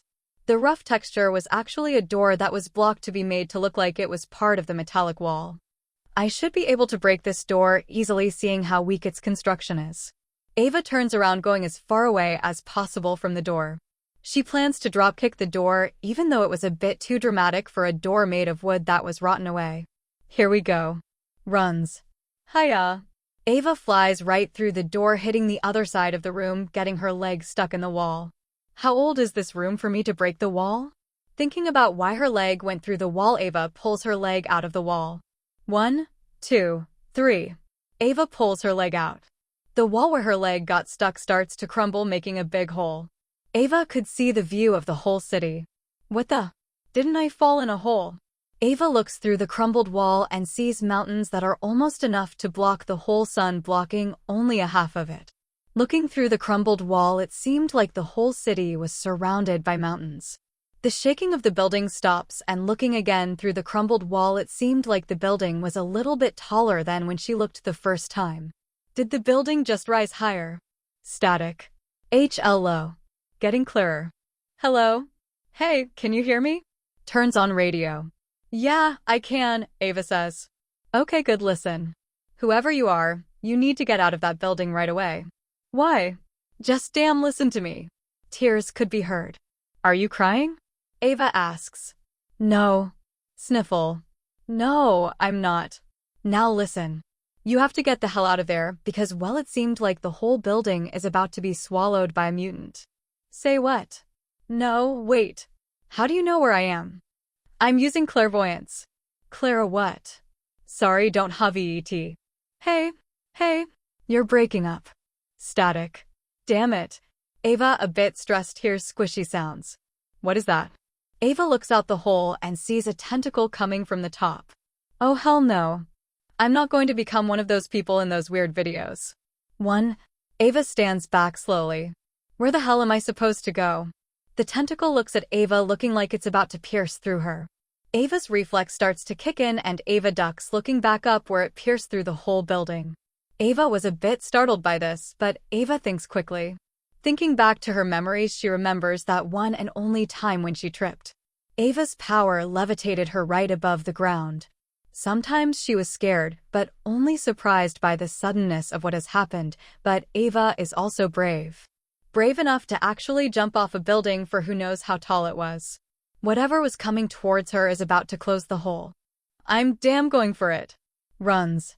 Ava's voice starts to get louder the closer she gets to the hole. Ava just runs out of the hole, ducking under the tentacles without jumping.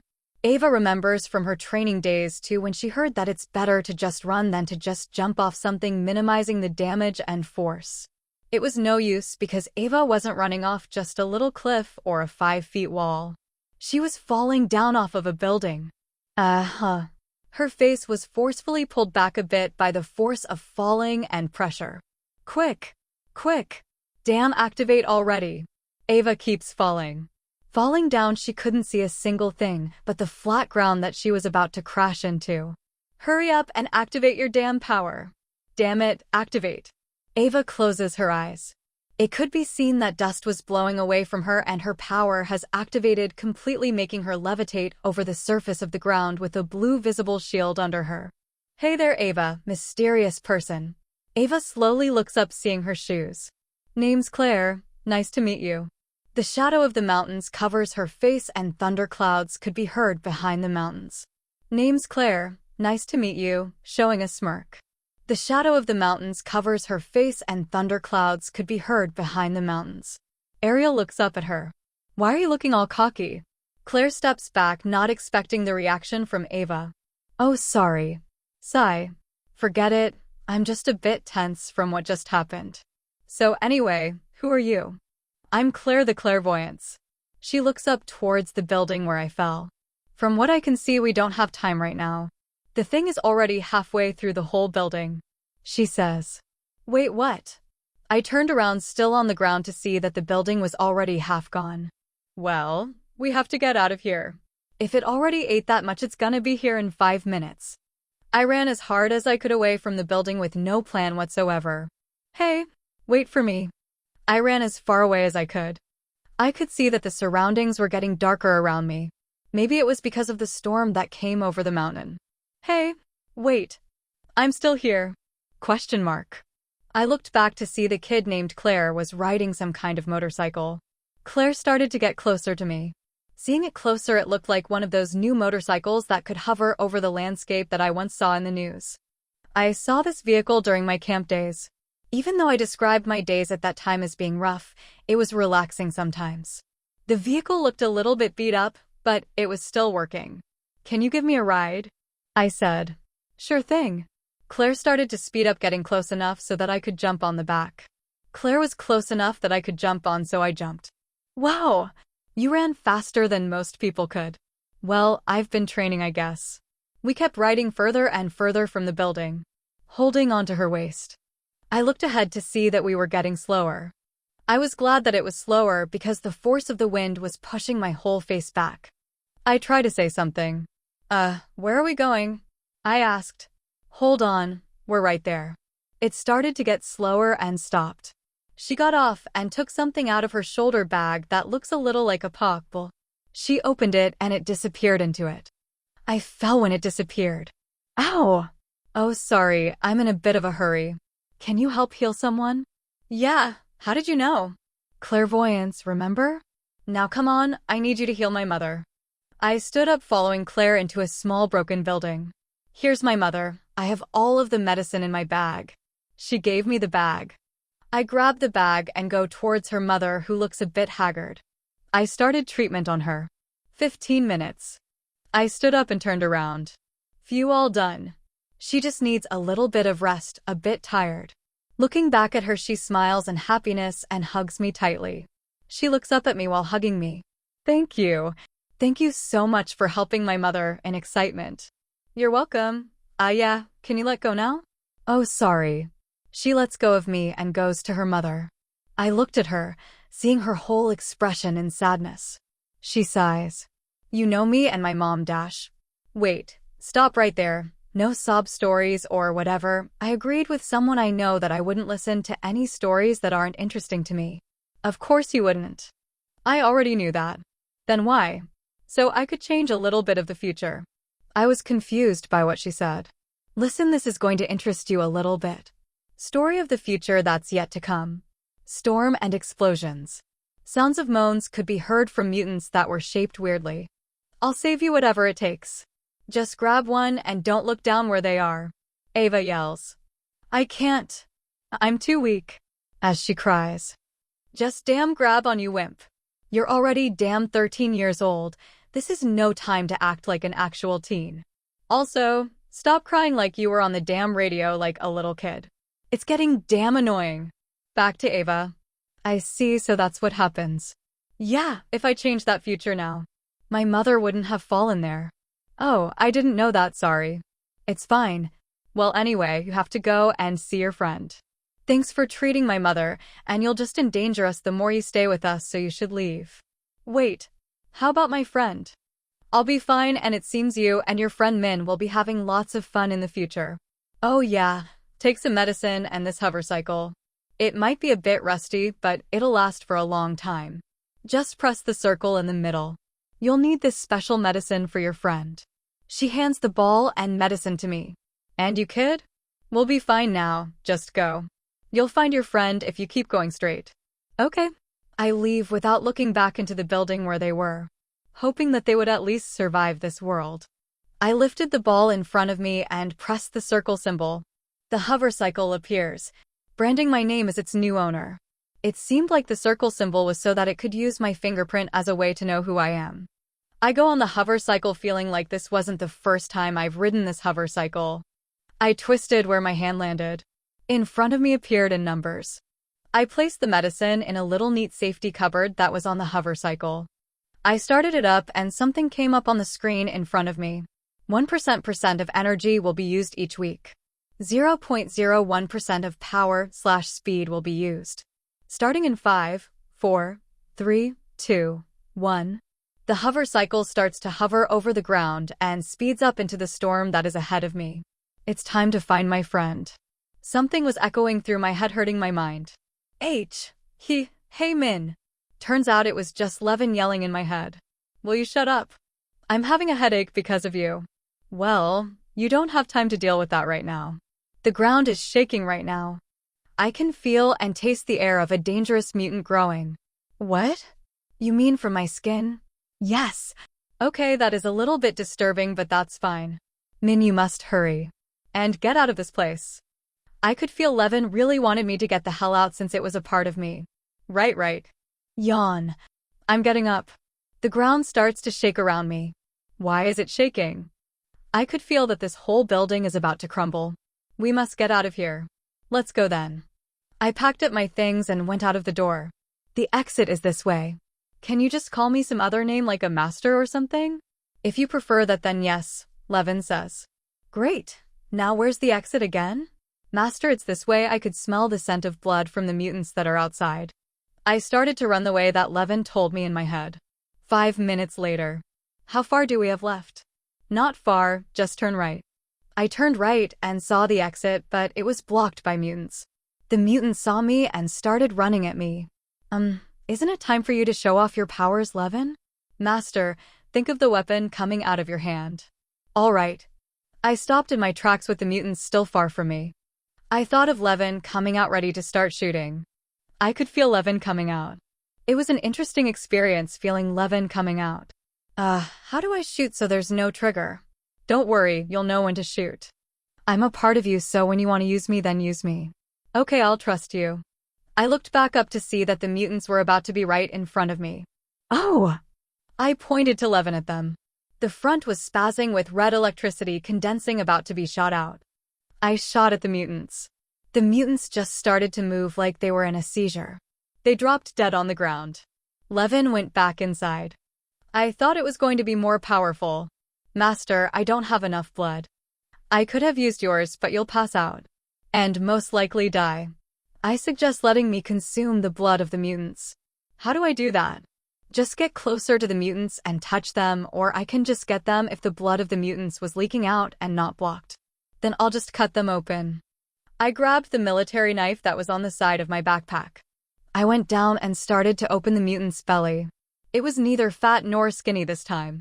It was a bit hard to open, but my knife was sharp enough to pierce through the mutant's skin.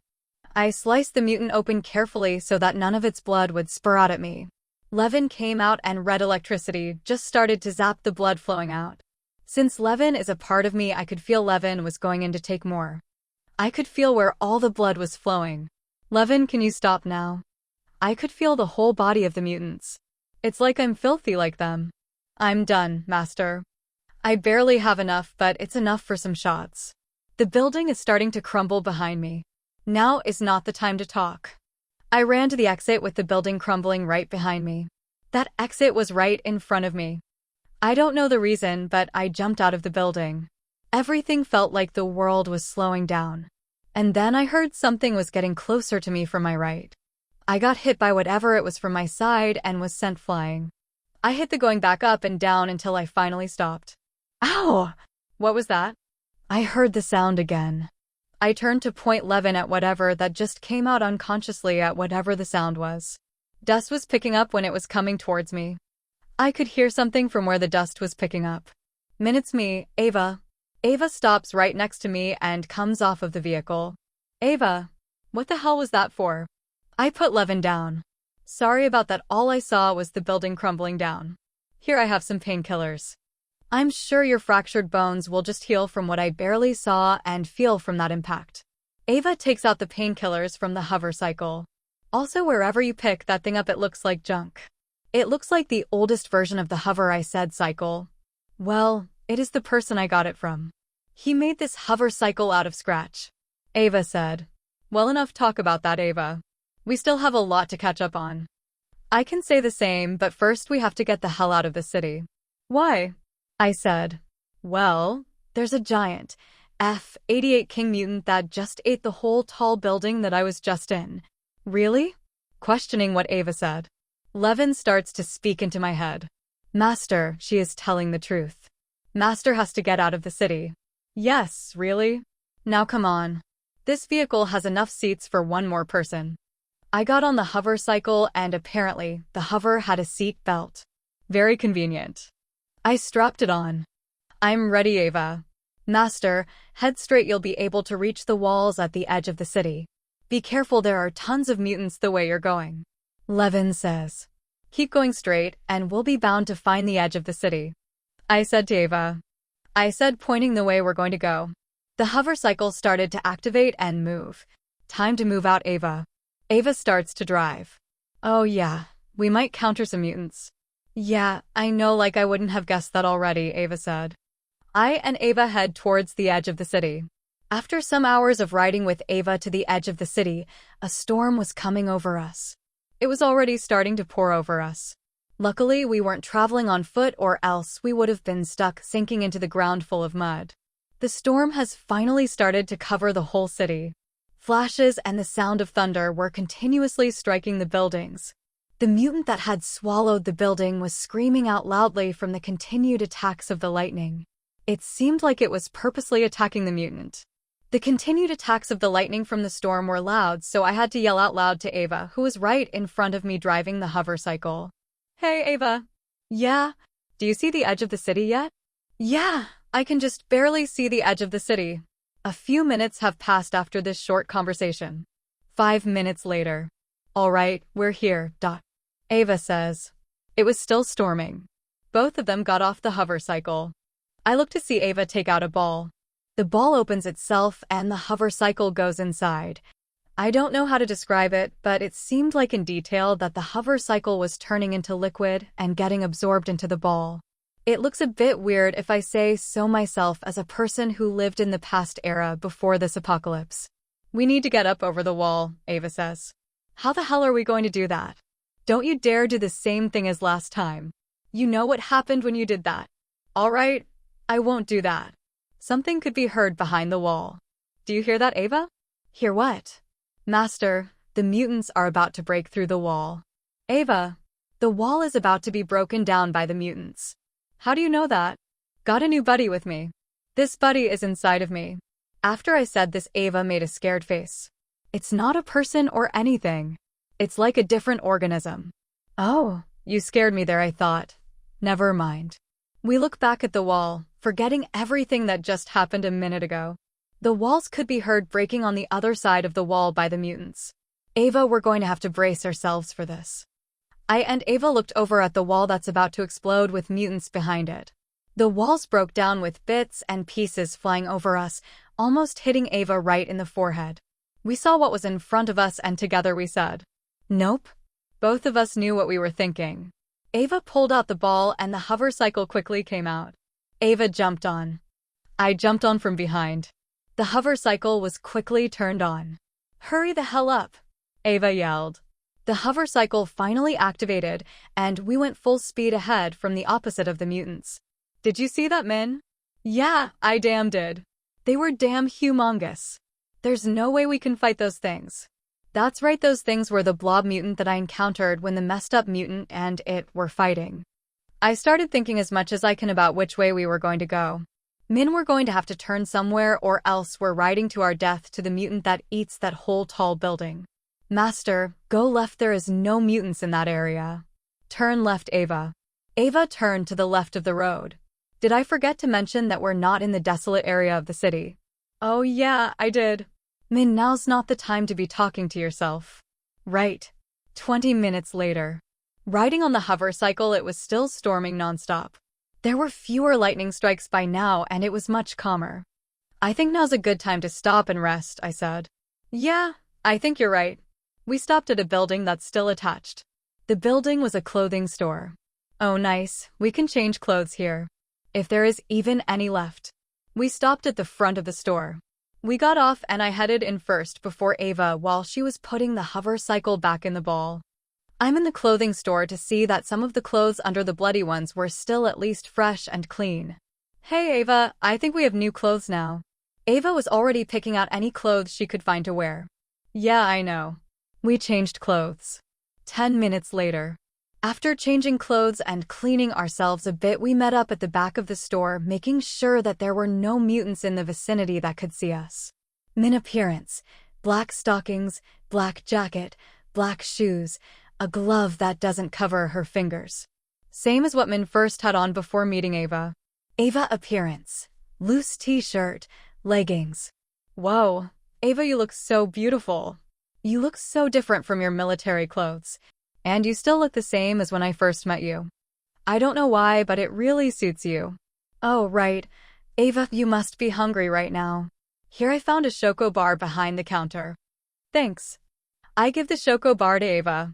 Just so you know, my body was built to be able to survive without food for a week or two. So you don't have to worry about me starving to death. Oh, that's nice to know, I said. It's about to get dark. We have to find a safe space to sleep. Ava being a bit careful. Yeah, I think so too. We moved further into the clothing store, not seeing a trace of mutants, and just some dead rotten bodies that were used to smelling. We reached the end. We sat down on the ground. Oh man, it's so much less intense now, I said. Same. Although it's still not a relaxing time right now. Yeah. Both of us remained silent and closed our eyes, lying on the ground for a few minutes, not to notice that we already fell asleep.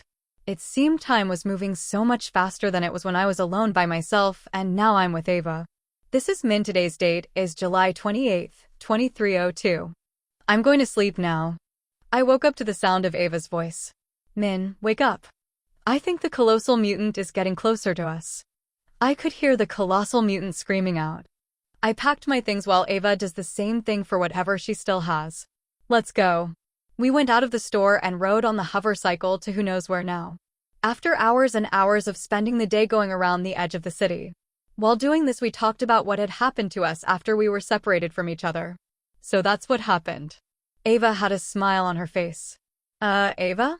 Are you enjoying my suffering? What? No. I'm just glad you're safe. When I heard that, I was happy. It's been a long time since anybody has cared about me since it started. Well, anyway, the mutants surrounded the whole city. There isn't even a single dent for the path out of the city.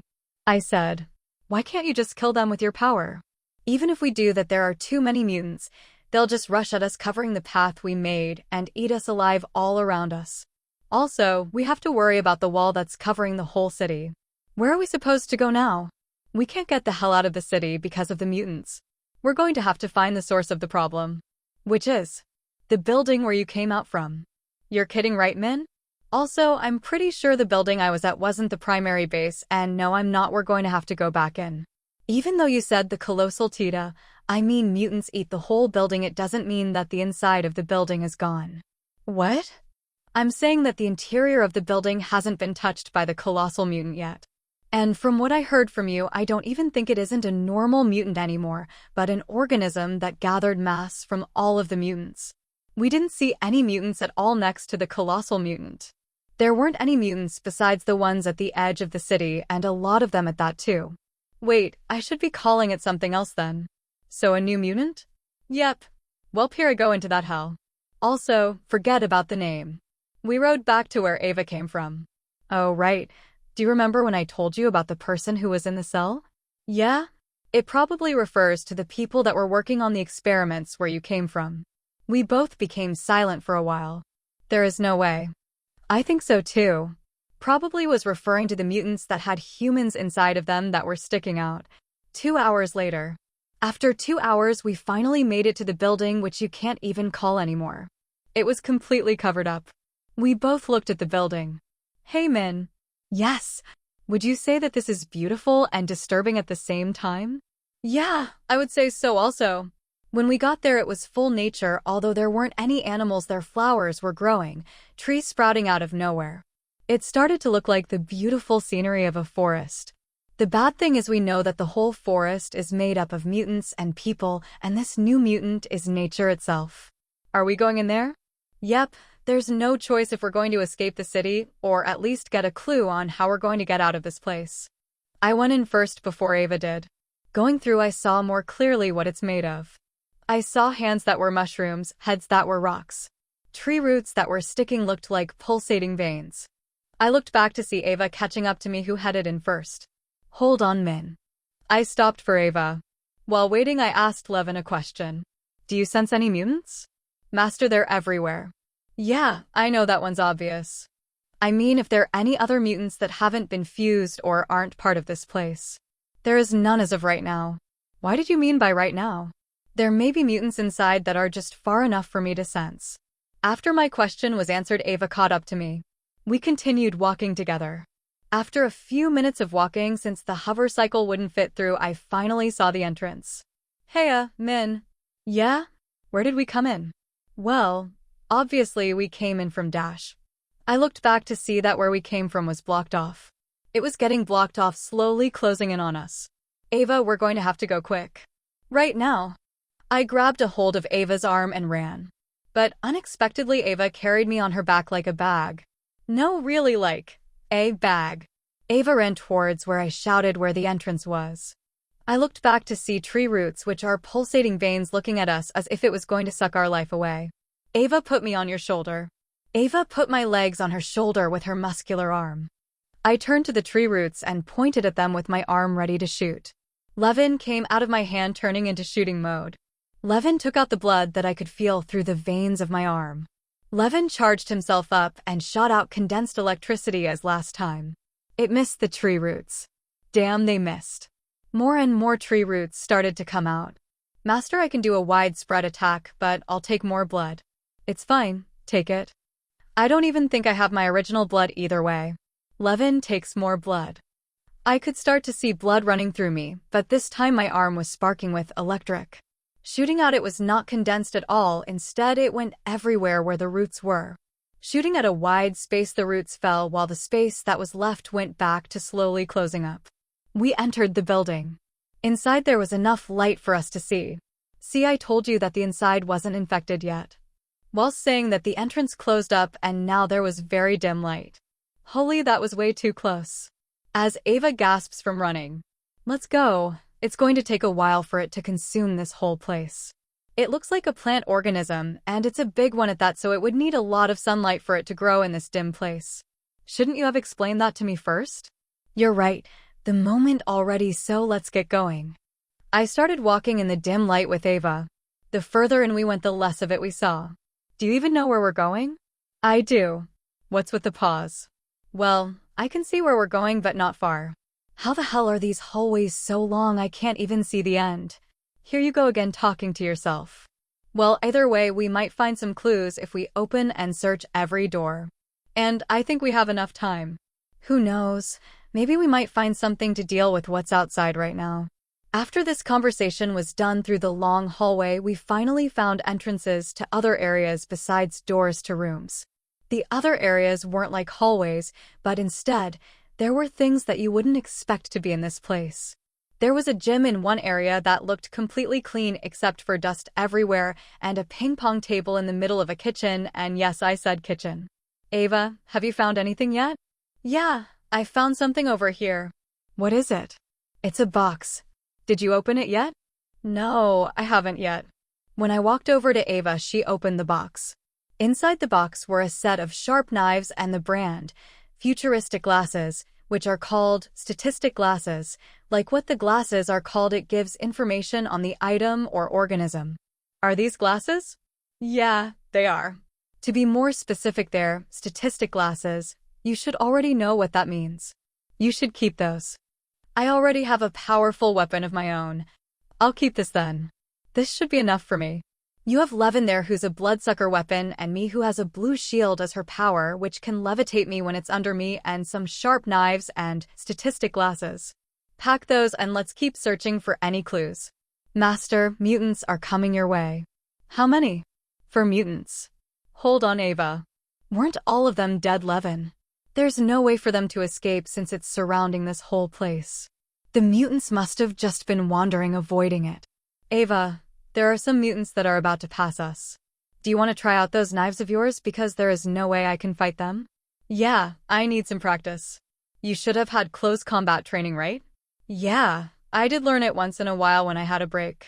Sometimes on breaks, the instructors would bring me out to learn close combat. All right, the mutants should be about to go by us. To make sure it wasn't a failure, I brought out Levin hiding behind the door just like Ava is going. Master, the mutants just passed. What? I looked back at Ava to see she was already gone. I went out and saw that Ava had already killed all 4 of them. One mutant was still alive. It stood back up behind Ava. Duck. Ava ducks. I shot at the mutant as fast as I could. When I shot at the mutant, multiple round electric balls spat out at a fast speed. When the mutant was shot in the head, it stunned the mutant. After a few seconds, the head splattered everywhere. Luckily, none got on me somehow. What the hell was that, Levin? That was a rapid shot. It's Dash. I can already guess the rest, so no need to tell me. I went back to Ava. Ava? Are you okay? Yep, I'm all good here. Why did you rush in? I wanted to try what I learned. And guess what?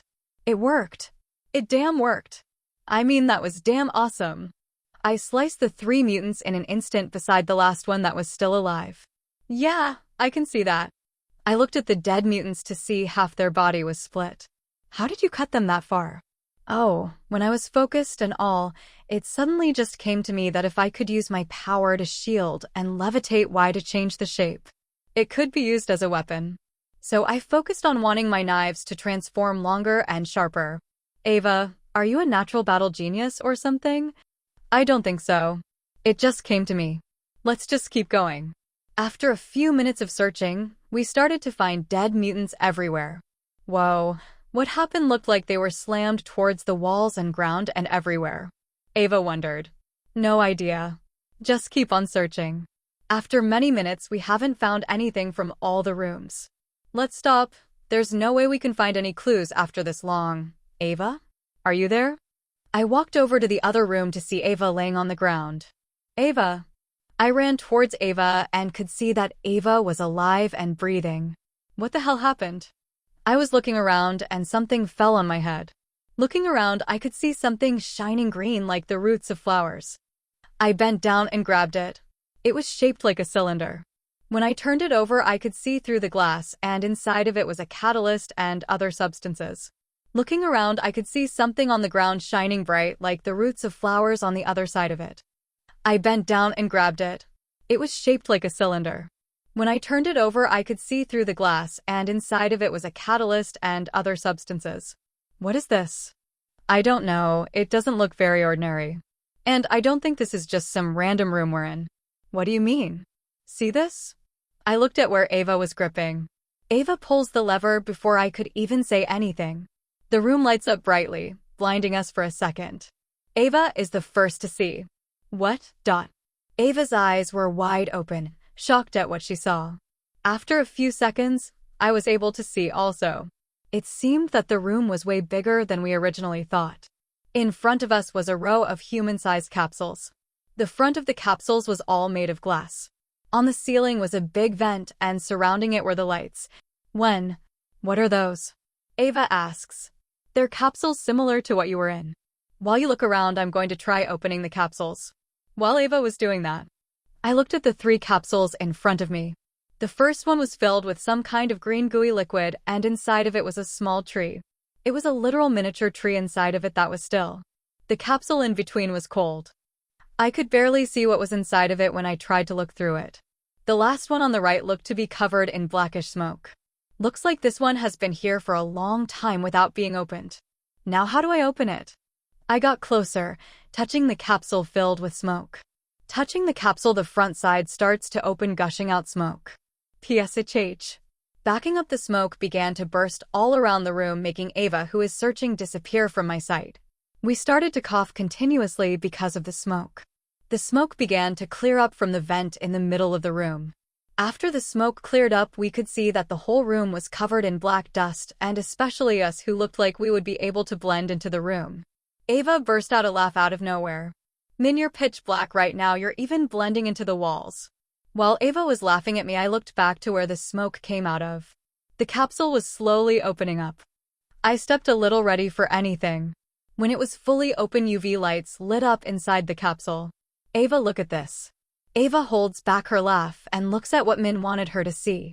Inside of the capsule was a shaped person covered in a thick black surface. Ava came closer, standing right next to me. I think something is moving inside, Ava says. Looking as close as possible, I could see that something was trying to stab its way out. As soon as I saw it move, an ominous feeling came over me. Ava, down. I moved out of the way and ducked down simultaneously as Ava did. When I ducked down, I could hear a pop, and it was a literal pop sound like a balloon. It splattered everywhere around me and above us. I looked at the capsule, and it pulled its way out of the capsule. When it came out, it was dripping black liquid. Each step it took left a black footprint. In the steps, it looked like it was sizzling. Looking back up, it was staring directly at Ava and not me. I realized that it couldn't have seen me because I ducked to the floor, covered in black, in a raspy voice. It said something. Pa. While saying that, it started to cough up black liquid out of its mouth. When it was finished, it said something that we didn't expect at all. Cough, cough. Please don't kill me, I'm begging you. The thing had a raspy girl voice. Ava knocked over a metal pipe, and the thing started to all over from head to toe uncontrollably, making her gooey skin fall off rapidly. Who's there? As she turns around. I stood back up, dripping in black liquid. Right as she saw me, she had a frightened face on her. Passes out. Both of us were silent for a few seconds. After some time, Ava was the first to speak out her mind. What are we going to do with this? We should kill it, obviously. But what if it's human? It's my own fault for looking like that. Ava was thinking it through. After a few seconds, she decided. All right, let's do it. Out of nowhere, it yelled out. Wait, I'm human. So I guess that was an act. I said. No. She says that thinking it would trick us. I pointed my weapon at her while Ava quickly went behind her, ready for anything. I wasn't acting. I just woke up after you said you'd kill me. Ava wrapped her arm around her neck, showing off a ridiculous, menacing face, which wasn't menacing at all. Why were you in that capsule? I asked. She quickly answered me in a panic. I was part of some kind of cultist group who believed that they could time, and I was forced to participate in an experiment when they put me in some kind of capsule. I really have no idea what's happening, so please let me go. Looking closely at her, she was just covered by all that goo which has started to turn gunky. "Oh, you're human," I said. "Yes, yes, I'm human." She was still shivering in fear while I had my weapon right at her face, and Ava was still there behind her with her funny face waiting for anything dangerous to happen. I tried to hold in my laughter and kept interrogating her. "WH, what's your name?" It's Isra." While in silence on what to ask next, I thought I smelled gasoline. "Hey Ava, do you smell anything?" Ava looks around, noticing something. "It smells like nitro gas?" "Nitro what?" "You know it's used to fuel up cars in the past." Leviathan suddenly talked to me. "There seems to be something moving in one of the other capsules, and I don't think it's just an ordinary person." Looking back towards the capsules, the first one looked like it was inflating, slowly getting bigger. "I think we're going to have to take cover." "Wait, how about me?" She grabbed onto me, hoping that I would help here. "Please, ah." Ava knocked her out and dragged her by both her arms to where she was taking cover behind one of the metal boxes. When I was looking for cover, it was too late. I looked over to the inflating capsule, and it exploded, making me blind-sighted for some time. I went unconscious for a while. After being unconscious for a while, I slowly woke up. Ava was waking me, making me conscious again. "Hey Min, wake up." Yes, I'm awake." "What the hell just happened?" "Well, first of all, we're safe. Second, the Isra girl is knocked out by the light. It even cleaned the gunk on her. I laid her down right next to you, so it would be easier for me to treat both of you if anything went wrong. And third of all, you should probably stop squinting your eyes and look at this." Having no idea what Ava was talking about, I stopped rubbing my eyes and looked around me. Right next to me, I could see Isra's beautiful, intense violet hair sprawling around her while she's lying down wearing the clothes that I had. To my surprise, even though the lights were out, there was a beautiful scene all around me. I saw green particles shining everywhere around me and the room. They glowed up just enough to light the whole room. They were all floating around like snowflakes. When it touched something, it disappeared like snowflakes. On the ground, the black gunk was slowly disappearing. "It looks beautiful." "Yeah, well, how you just described it wasn't detailed enough. You should have said something like, 'Around us glittering sprinkles of green.' Yours is just as bad." "Oh well, all that aside, we really should focus on what's happening right now. Help me get up, I'm still feeling a little bit dizzy." I grabbed onto Ava's hand and she pulled me up. I almost fell right back down, but I was stable enough to stand still, relying on Ava's shoulder. "It seems safe now. We should rest a bit until Isra wakes up." After some time of waiting for her to wake up, we noticed that the ground was starting to grow grass. I think it's growing way too fast." Ava says this with worry. "I think it's fine. The ground is even lighting up the whole room." The room smelled like fresh air of the past. Taking in the surrounding fresh air, we noticed that she was about to wake up. "Oh, she's waking up." "Ugh." "Hey, you're awake," I said. Looking at her, she seemed to be much calmer than last time when we were awake. "Ow, my head." Still on the ground, lying down on the floor, clutching her hair. Feeling an eruption would happen anytime. "You're going to rip your hair out, you know." She realized I was right, so she let her hair go slowly, unclenching from her tight fists. "Ugh, it still hurts, but I don't want to lose my precious hair." "Just stay down a bit, Isra." We all started to just sit down on the ground full of grass.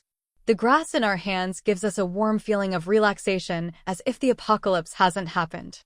I closed my eyes for a little while, and I already could visualize the past that was before the apocalypse. Going in towards the mountains with fireflies all around me and my friends.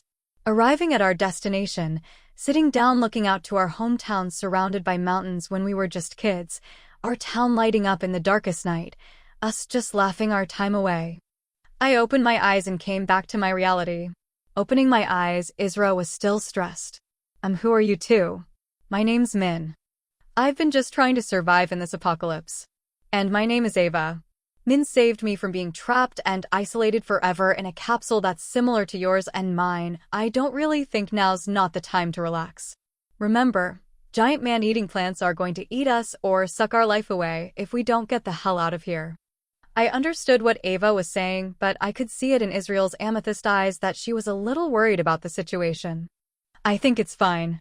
"Okay, if you say so." "Again, what's your name?" "Isra, and sorry about what happened before." A lot of things happened before I was locked inside of the capsule or whatever you called it. Min could sense that a flashback of Isra's was about to happen. Min and Ava already had their food ready in their hands without them themselves knowing. Our family was into being a cult, and it was a normal thing for us. Even the past generation of our family turned to cult. Well, I'm the only one that calls it that, even though we don't worship anything. Now, I don't know why that is, but when I was 7 years old, I didn't understand a thing about how abnormal our life was. My mother and father, who was the leader of the cult called the Great Ones, told me a story on why and how we became a cultist.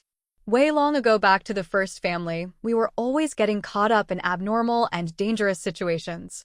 The first family encountered the Kraken. Not going too much into the details, our family had to defeat the Kraken. The newborns of the Kraken would forever live a short life, not growing to their full size like the Kraken. The Dark Plague, as a curse, was stopped by us and others, which is confidential to tell who and how. The third family met the Manticore. The fourth, fifth, and sixth encountered the Basilisk, James the Ripper, and assassination of Gandalf Hitler, and so on. At the end of the story, right when I was about to fall asleep, my mother told me, "The universe, God, fate, destiny, whatever you may call it. We are just one of the many people that protect this world." Going to 10 years later, the world started to change quickly toward the future of advanced technology. The existence of danger to humanity was almost non-existent. The world didn't need us to protect them, however, they needed to be protected by themselves. I, the youngest among the Great Ones. They told me that they created a time capsule that could hold my body in time. The reason they told me about this is that humanity itself will destroy itself in the future, and there was no way to stop it but only to rebuild it back up.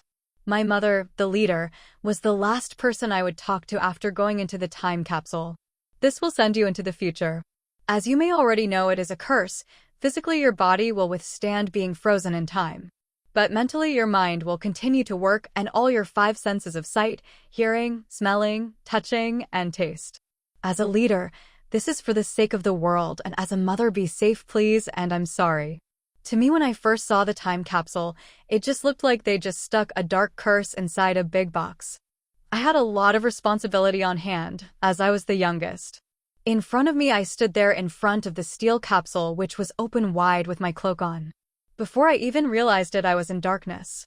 Being in the darkness was easy at first. It was comfortable. There were no sounds of motorcycles flying around with their loud noise. In this darkness, I couldn't feel anything. After for who knows how long it was, I thought that I heard sounds, but there shouldn't be any. Hours later. Strangely enough, I was mentally holding up, floating in this dark space, besides the noises. I started to question myself on why I was doing this, since I was bored. Surely they could pick someone better, right? I shouldn't have been the only young one in the cult. And then I started to realize that my whole life was a lie. Were they really my family? The reason I say this is the only times I have ever met my parents was when it was nighttime. Wait, isn't that normal? How do I know what a motorcycle sounds like? Did I ever even see an actual face? What do I look like? Who's my dad?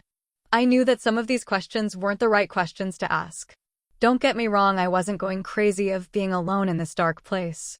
What I was scared of the most was if I had lived to the fullest in this fake life. The thing I was scared of the most was probably the wrong thing to care about, but who cares, this was my life. Going through all of my memories, it was just literal junk. What was I doing when I was a kid? Did I just sleep and sleep the whole time through my whole life for this moment? At this point, I was just a little angry, and my actual personality started to leak out. I started to think I was just a carefree kind of person. Other than thinking about my whole life, I started to just ponder over and over again on what I would do once I get out of here, completely forgetting about the life I lived before. I had a lot of time on my hands, so yeah. Hours later. Should I act scared just to be safe when I get out of here? I mean, the ones that put me in here didn't really let me know how I was going to get out here and who or what I was going to encounter. Hours later. As usual, I tried reaching my right hand out from time to time, and I could feel something gooey was on my hand. What's this? Curious, I tried moving my other, and I felt the same thing. My whole body suddenly felt like it was about to wake up, and you all know the. We all sat down there in silence, and I said, "Wow, what a Thai life you lived." Well, what can I say? I've escaped from my fake life, and now I'm here. Wait, so. I think back to when she looked like she was terrified. I started to realize that she was acting at that time. You were acting back there when you first came out. Why, of course. My acting was pretty good, wasn't it? Isra lifts her hand over her chest, showing herself that she's proud of her acting. Boing. Hey, isn't it getting cold in here? Ava says. Right after Ava said that, I started to shiver a little, noticing that it became a bit breezy. Isra stands up, ready to run anytime. I think it's time to move. The capsule is freezing over itself. Ava and I stood up. The capsule expands from the coldness. It lets out an unusually low temperature and freezes the surrounding area slowly. The temperature is lowering more than it should have, I said. Then it suddenly lowers dramatically at a point that we didn't even notice that our legs were already frozen over. Looking back towards the capsule, it hasn't exploded yet. Great. Now I have to worry about two things. We gotta go now. Isra says, panicking. We can't, we're already stuck. Isra looks down and sees that she's stuck. When the hell? With her panicking, I couldn't tell if she was acting even in the situation now. Well, a normal person would be panicking. Isra was the only one panicking. I and Ava were the only ones who were calm. Looking over at Ava, I noticed that she wasn't stuck in ice like us. Ava broke out with her human-like strength, which I started to notice when we came to this city. She walks in front of us. Don't worry, I got this, Ava says. Ava stands in front of us and holds her hand out. From my view, I could see a blue light in front of her getting brighter. The light suddenly disappears, then a thin blue surface like glass in front of Ava was spreading out, surrounding us slowly as if we were in a snow globe. With Ava's ability fully surrounding us, we didn't notice that the capsule had exploded already until Ava turned her ability off, letting us see the outside. What the hell just happened? Isra says, surprised. What did you just do? That was awesome. Isra was amazed, judging by what I could see from her face. That was my ability there, amazing, right? Ava says. Of course, I've never seen anything like it. How did you do it? Where did it come from? How? All right. Calm down, Ava. Can you help us get us out? It's freezing here. Ava comes towards us, taking out her knives from who knows where. Coming towards me with one hit, Ava breaks the ice that froze over my leg. Ava goes to Isra, breaking the ice that's frozen over her legs. I looked around the room, just realizing that the room was still bright. This is really weird. The lights shouldn't be working. As I say, shivering a little. It might have been because the luminescent light from when it was glowing green on the ground made it so that when it was low temperature, the ground that's frozen light up because of what's under it. Ava says, That's so cool. Isra being amazed. Isra didn't seem to notice the cold while she was still fascinated. I think she should start to feel the cold now. While Isra was asking Ava questions, her body finally realized that it dropped to a really low temperature. Whoa. Chi, when did it becomes so cold. And how are you too not cold? I could see that Isra was shivering more than me. Take this, I said. While Isra was talking to her, Ava thawed out the backpacks that were under the ice. Ava gave me the backpack. I took out some clothes that might have kept her warm. She grabbed onto the clothes I had in my hands and wore them over the clothes that she already was wearing. It's still kind of cold, but this feels fine. Isra says, shivering less. How are you two not cold? Well, I have no idea. This might be because of Levin. Who? It's the weapon that I have. I showed my hand in front of me. Levin came out without me asking. Hello. What? Isra was surprised that Levin came out. I'm especially surprised that Levin can talk now. But it didn't seem like there was a mouth or a hole to talk to her. You can talk to others now? I was surprised. I still can't talk, but I can telepathically connect to others now. But it only works for 2 people at a time for now. When were you able to speak to others? Well, it happened when you were still frozen. My name is Levin. Nice to meet you. Nice to meet you. My name is Isra, but what's up with the name? My master gave me this name. Your naming sucks, Min. What's wrong with my naming? Levin was fine with it. I indeed am fine with the name my master gave me. But how about Blood Surge? Stem Vortex? Kedar or Stun Gun? Okay, that last one is already a weapon name. Well, anyway, since I'm here, can I come along with you all? I said. Are you sure? I don't think that this is the right time or situation to be asking a random person to be coming along with. It's fine, you seem like a good person for nothing to be worrying about. You mean I don't seem like a good-for-nothing person? Yeah. Oh, good. Well, anyway, I'll be explaining what's happening while moving. First of all, we're in a problematic situation. I start to explain parts of what happened from when they first entered the city to where we are now. And here we are. I should mention that we both have abilities. Ava's ability, as you already know, is some type of shield. It even protected her from a high building, making her levitate for about 5 or 6 seconds. My ability might be a little gross if that was the right word to describe. You can tell me. Considering what I went through, this should be fine. Then I guess it's fine to tell you. When I drink blood, my eyesight heightens and my stamina restores faster than normal. Aren't you basically part vampire? I guess you can say that. That would be pretty cool. By the way, where's your friend Ava? Isra says. What? I said. I looked behind to notice that Ava wasn't there. Not again. You don't seem panicked? Isra said. Well, this isn't the first time it happened. Are you sure we shouldn't be looking for her? I'm doing that right now. Levin is finding her through the blood scent, and I'm just looking through this dark hallway with my eyesight. Doesn't that just make your eyes look farther? There's a reason why I used the word heightened. Heightened meaning is more intense than normal. I'm basically making my eyesight better than normal, although it stings, but I'm used to it now. Master, I found your friend. It seems to me she's stuck in a room and there was something with her, but it's dead now. Something must have pulled her in the room. Let's go. Isra followed me as I ran towards the room where Ava is. Making it to the room, the door was completely shut. I shouted out, hoping that Ava would hear me. Ava, are you okay? From the other side, I could hear Ava clearly. Yeah, I'm okay. There's no need to yell. I can hear you clearly. It really smells here. Can you break the door open? I can, but I can't tell where the door is because of how messy the room became. Just follow my voice and kick where my voice is.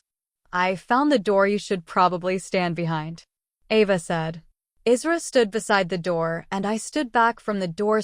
My back was already on the other side of the wall since the hallway wasn't wide enough. Noticing that I'm not far enough, I tried to tell Ava. Ava, wait, SE-.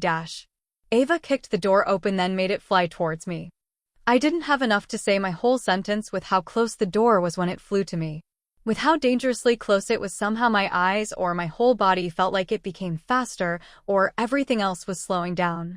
Barely having enough time, I jumped to the side, falling on my front. I stood back up. I can breathe again, Ava yelled with excitement. I stood back up as if nothing had happened. I looked at Isra to see she was shocked at how fast the door flew and how it went flying. I looked towards Ava, who's very clean despite the smell that came out of the room.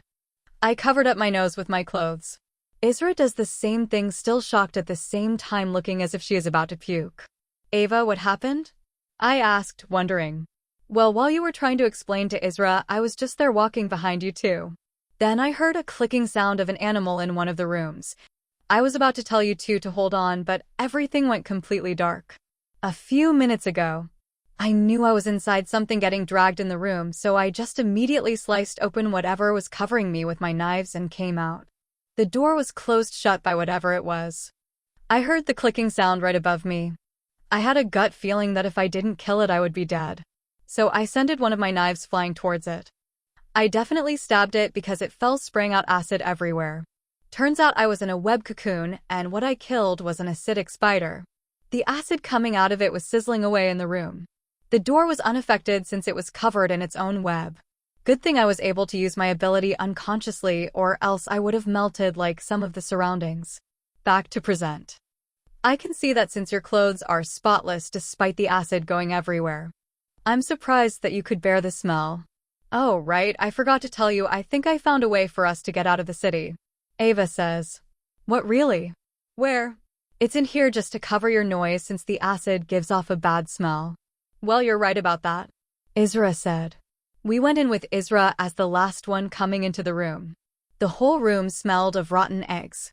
I immediately knew that this isn't an ordinary smell. Isra, don't come in here. What happened? You'll die if you come in here. The whole place is filled with sulfide acid. One touch and you're dead. Remember, you're not wearing any shoes. Just stay out of the room and keep watch. Here's my rifle. I took off the rifle from my bag and tossed it over to Isra. She caught it. I'm fine being on watch, but tell me what you found, I'm curious. While you're doing that, I'll be giving this rifle a better name. It's been maintained well enough.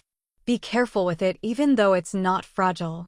It used to be a friend of mine's weapon. No worries, my body already knows how to use this. I turned around and went ahead towards Ava. Minutes over here. When I made it to Ava, I could see a table. Getting closer to it, the whole surface of the table was a black screen like what you would see when a TV is off. That's it, I said. No, look. When I got closer to where Ava was, it activated. When it activated above the table, we could see the hologram was seen through and lighting up the whole room in front of us. The surface of the table had the exact same look as the hologram, making the whole table see-through for some reason. Looking at the above hologram, half of the screen was full of files. What's all this? I wondered. When the spider attack was happening, I saw at a glance that this table was completely untouched by the spider. The table was a hologram, so that was why the spider wasn't able to touch this. Fix from here. Interesting. Well, I'll be checking the files in here. You should go back to Isra and talk or something, I said. All right. Ava gets out and talks to Ava. I started to search through one of the files. In the file, there was a bunch of experiment numbers and information from different test subjects like mutants, people, and others that I haven't seen before. I looked at the rest of the files. From the information I gathered, they seemed to have tried to prevent or control it. Of course, they failed the experiment terribly as they weren't ready for it, even though they had about a year to make safety measures against it. I'm surprised there are still so many people in the city, Ava says. They're probably all dead now from what we saw from how many mutants were at the wall. The mutants are most likely them, I said. Didn't you tell me that the green gas is what turned them into mutants? Well, normal people that somehow survived that year, the green gas, will still have a chance to turn into a mutant. Unlike those that have powers. I continued to search the rest of the files that were in here. The rest was almost the same thing except one. Looking at the information on the table, the file showed what's been happening in the city. Apparently, this city was used as a facility to find out what the green gas was and what's been falling onto this world even before the year, the green gas, it first happened. Since then, unusual organisms and objects have been coming into this world. Come to think of it, a lot of people of different origins knew about the situation before the end of the world thing ever happened, from what I know from Ava and Isra. There was a file on the other side of the screen with 4 videos in it, and there was another file that locked me out of it. I decided that I would look at the videos first before trying to get into that file. It started to transmit itself into the hologram, showing an even wider screen of the video. I stood back while Ava watched with me. The video was freaking out, glitching and showing the word stop. What the hell?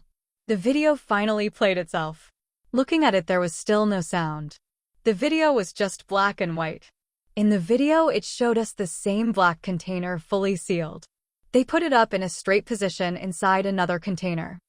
I couldn't see anything inside of it, but there were a bunch of people next to it. Some were taking notes, some people were tapping using a telegraph of an ancient time. Then suddenly everything was shaking and went blank. After the video ended, I looked at the second video, and it seemed like this age that these people lived in was a little more advanced than last time, but the video was still in black and white. Now there were people who looked like they would work in a lab. They had some guards with them, but they weren't equipped much, but just an old weapon called a Tommy gun. The black container is more secure, having more guards who look like mafias. There was a person that had their face covered up, and it looked like this person was a prisoner of this place with the black and white striped clothes. The guard pushed the prisoner, who kept walking forward until he touched the black container. It had started to slightly open. The people on the outside were shocked for a while, but they got a hold of themselves and continued working, focused more than they did before. One of the scientists that took notes went closer to the prisoner that had his face covered. It looked like the scientist was calling out to him, but the prisoner was standing there completely still. The scientist approached the prisoner. Once he did, the prisoner suddenly turned around and grabbed his arm and pulled him towards the black container. It started to widen more until it was big enough for the scientist's whole body. Once it was wide enough, the scientist struggled, but the prisoner wouldn't budge an inch until he pushed the scientist into it. The scientist was completely gone. The guards were just standing still, motionless, as if they were being controlled. The prisoner pointed his finger beyond what I could see. The ones with the guns started to shoot the scientists that were left. The scientists tried to run, but it was already too late. They all started marching beyond what I could see from the screen. All that was left was the dark container. In the last 20 seconds of the video, the container was still bright. It had fully opened, now showing off a red light. I don't know if I heard it right, but I heard a faint cry of pain from inside. The video stopped once all of them left the screen. After that, for 5 seconds, the screen was pitch black and it turned back on. Everything else was pitch dark. There was a bright bulb that barely lit up. What I saw was the container suddenly changed to the size of a shipment container. It looked rusty and old all over. Everything around it was gone, but only a few pieces of bodies with their heads chopped off. All the heads were facing towards the container. I looked closer to the hatch of the container. Looking closer to the bottom of the hatch, there was dark red blood coming out of it, and it seemed a few pieces of flattened guts were pushed out from the inside. I heard a noise from the inside. It sounded like crying. It was weeping inside of the container, but then the weeping stopped. Even though I was only watching the video, I felt I was there right in front of the hatch of the container with the bodiless heads staring at my back. In the front, more focused than ever, there was a thin opening of the hatch. I looked through the thin opening, but from what I could see, it was still black. Just when I was going to look some other place instead of the inside, and I poked out from the opening, I felt I had to step back. I realized that I was still watching the video, but my legs didn't shake in any way, even from fear, but I was oppressed and moved back. Damn, that was creepy. Just what the hell is going on in this world? I closed the files with the videos and tried clicking on the locker's file again. It showed residence, level 12 required. Oh, it's this again. I remembered before, back then I was a hacker, or you could say as a lockpicker. Since I can basically lockpick everything physically or virtually. Alright, it's been a while since I unlocked something this difficult. I cracked my knuckles and wiggled my fingers, smiling. Lockpicking was a hobby and a job of mine, so maybe that's why I was happy being able to hack something this difficult. Looking at the touchable holographic table, I swiped up, showing me the virtual keyboard. 20 minutes later. While mumbling on and on, the hologram above was showing an insane maze game. Where the hell is the exit? At this point, I was playing a maze game. You're wondering how I started to play a maze game, right? Well, while I was trying to get in, I actually failed. I'm not a master hacker in anything. I just did simple things like opening up doors and files that they forgot the passwords to. How does this have to do with the maze game? It has nothing to do with it. When I failed, the screen showed a maze. It gave me 21 minutes until I escape, or this whole area where I am will be alerted. Yes, I found the exit. The file opened, but when I made it through, the timer ended at the same time.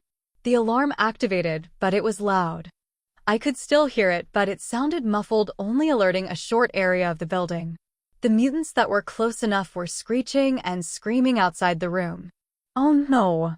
The file finally opened, and inside it had information about the plant thing that was covering this building. I read through it quickly and memorized as much as I could. After memorizing most of it, I headed back to Ava and Isra to tell them about what I found. As I got out of the room, I saw Ava was standing in the middle. Beneath there were mutants and other weird things. Isra was standing tall with the bayonet up, going right through the bottom of the head of a large mutant that used to have 5 heads. The other 4 heads were shot through.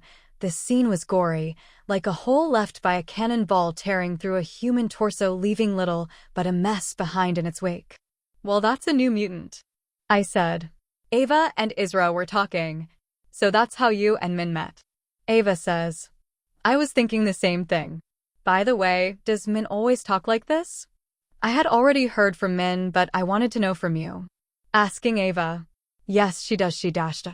As they were talking about me not noticing I was there, I got the feeling that I keep missing out on the action since I entered this building. You two got a bit close. Are you both alright? I said.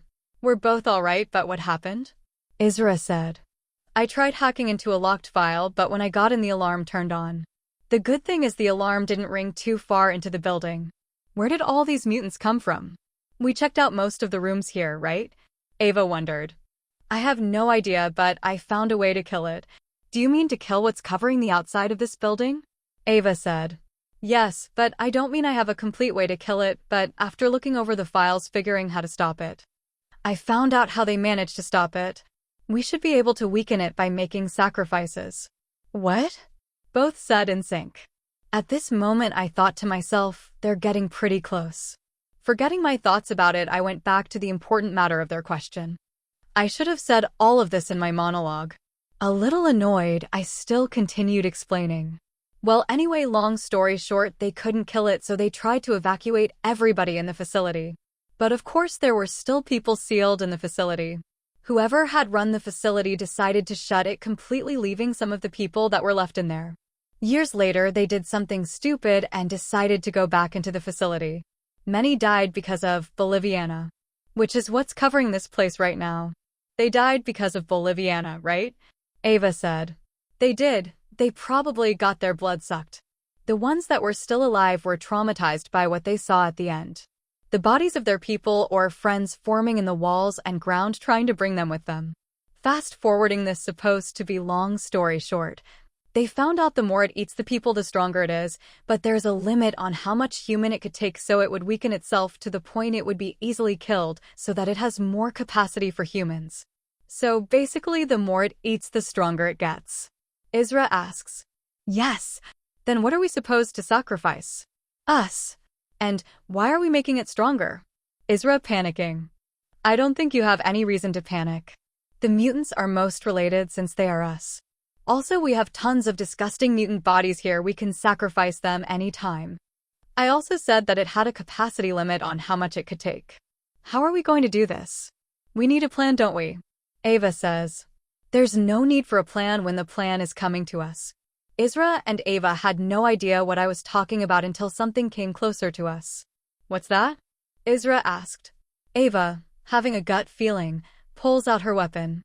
I was prepared, since with these amounts of bloody mutants, I can take blood any time, seeing as I'm right next to them. When we were ready for the battle, Isra was still wondering what the hell was happening. What are you both looking at? At the side of my prevailing vision, I could see that Isra was trying to look at what we saw. I look back to what's coming at us. It was the Boliviana. Its disgusting vein tentacles were crawling all over the walls and ground, coming at a fast speed. Boliviana being really close to us, Isra finally sees. What is that? Isra jumped a little, almost dropping her weapon. Isra aims and starts shooting. As I did the same, Levin came out. You should start shooting, Master. I think I developed a new attack. Looking at the long hallway, Boliviana was already pretty close, so I shot at it. What I shot was slow, having the shape of a ball that's been formed by blood and electricity, but nonetheless not as slow as my other attacks. Every time it traveled, the zapping became rapid. This attack feels very familiar for some reason. Boliviana was right where Ava was standing on mutant corpses. But it wasn't focusing on Ava, but the mutants under her. I think right now is the right time to run away.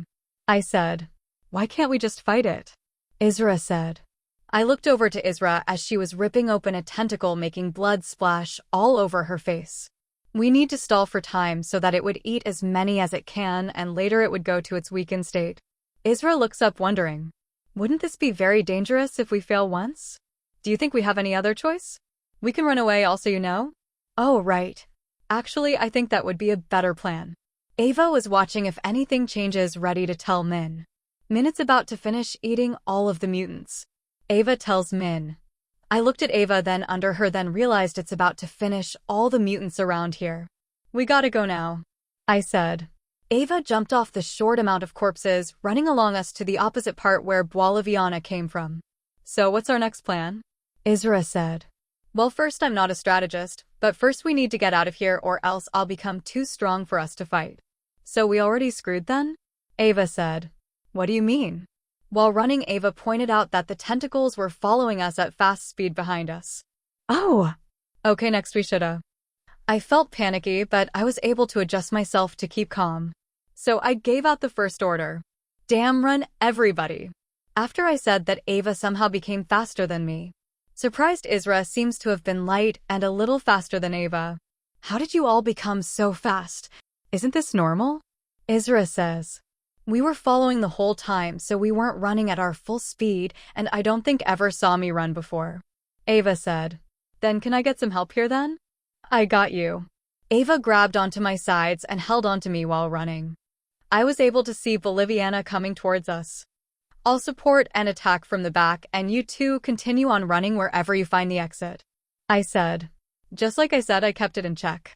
I was already aiming, and so that I wouldn't lose too much blood, I tried my new attack just like it did before. It was slower, but this time it actually worked. When the vein-like tentacles were coming towards us, my attack shot out a sharp silicone which pierced through them. Even though they were pierced and electricity was being sent through, they were still squirming until they slowly died. Even after I pierced them, more kept coming at us as we ran. What's the plan here? Isra said.